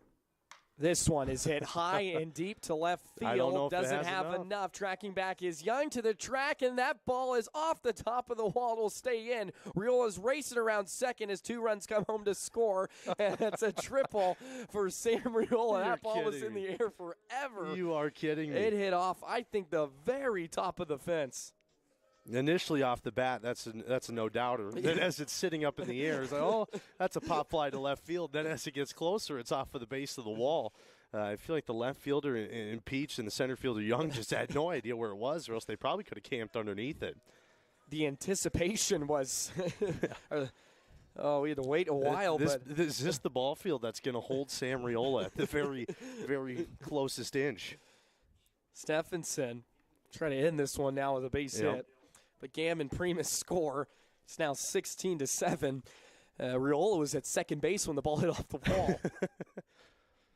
The slowest walk from second to third I've ever seen. That is one thing. He hustles out of the box no matter where it is. He can hit it right to somebody. He flies. So on those pop-ups, if you make a mistake, he's going to take the extra base. Now 15 hits on the day. Second triple of the day for SCSU. We saw one from Gam as Steffensen hits this one down right field line, but well foul. That'll find the parking lot as well. Losing a lot of baseballs today. Those aren't cheap these days. They really aren't. Head coach Matt Dolan's been very adamant with guys to go get foul balls. It comes, you got to cut costs where you can, right? Here's the 1-2 now from Schulte. That was above the head of Steffensen. He ducked out of the way.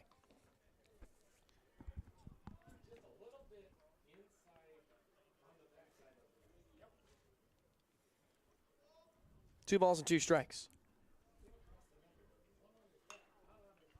Another pitch hit foul. Just got to straighten it out here. The way Paul's been tattooing the ball today. Just the one time. I should preface that. But it was a big home run. It was a bomb. So either way, gets the job done. Here's the 2-2 with 2 outs. And look at Steffensen battling up there. Fouls another one off. He's got 3 RBIs today. If he can pick up 4. How many do you have yesterday? He had 5, so he's 8 on the weekend. Nice.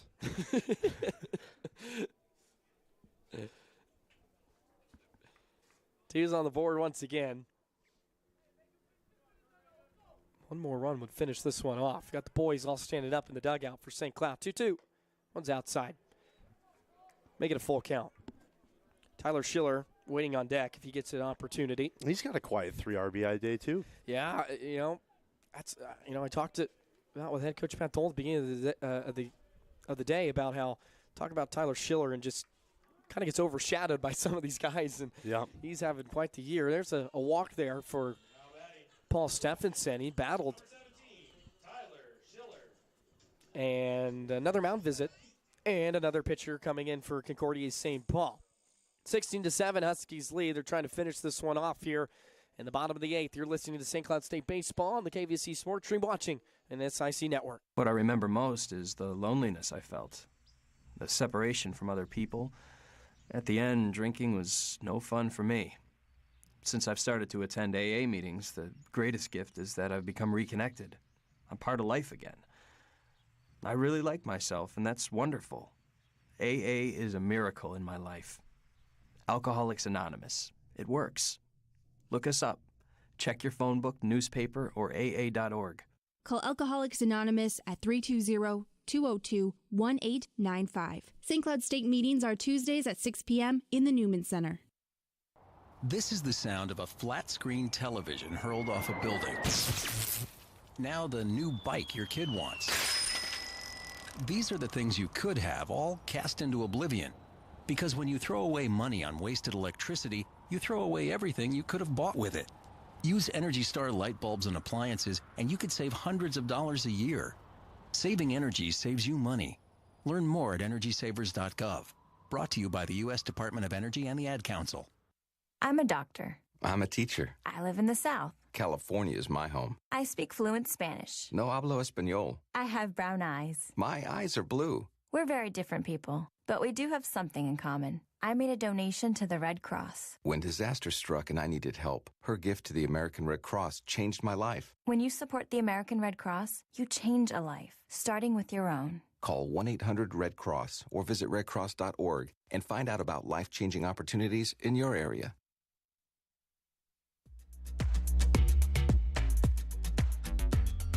You're listening to Huskies Baseball on the KVSC Sports Stream.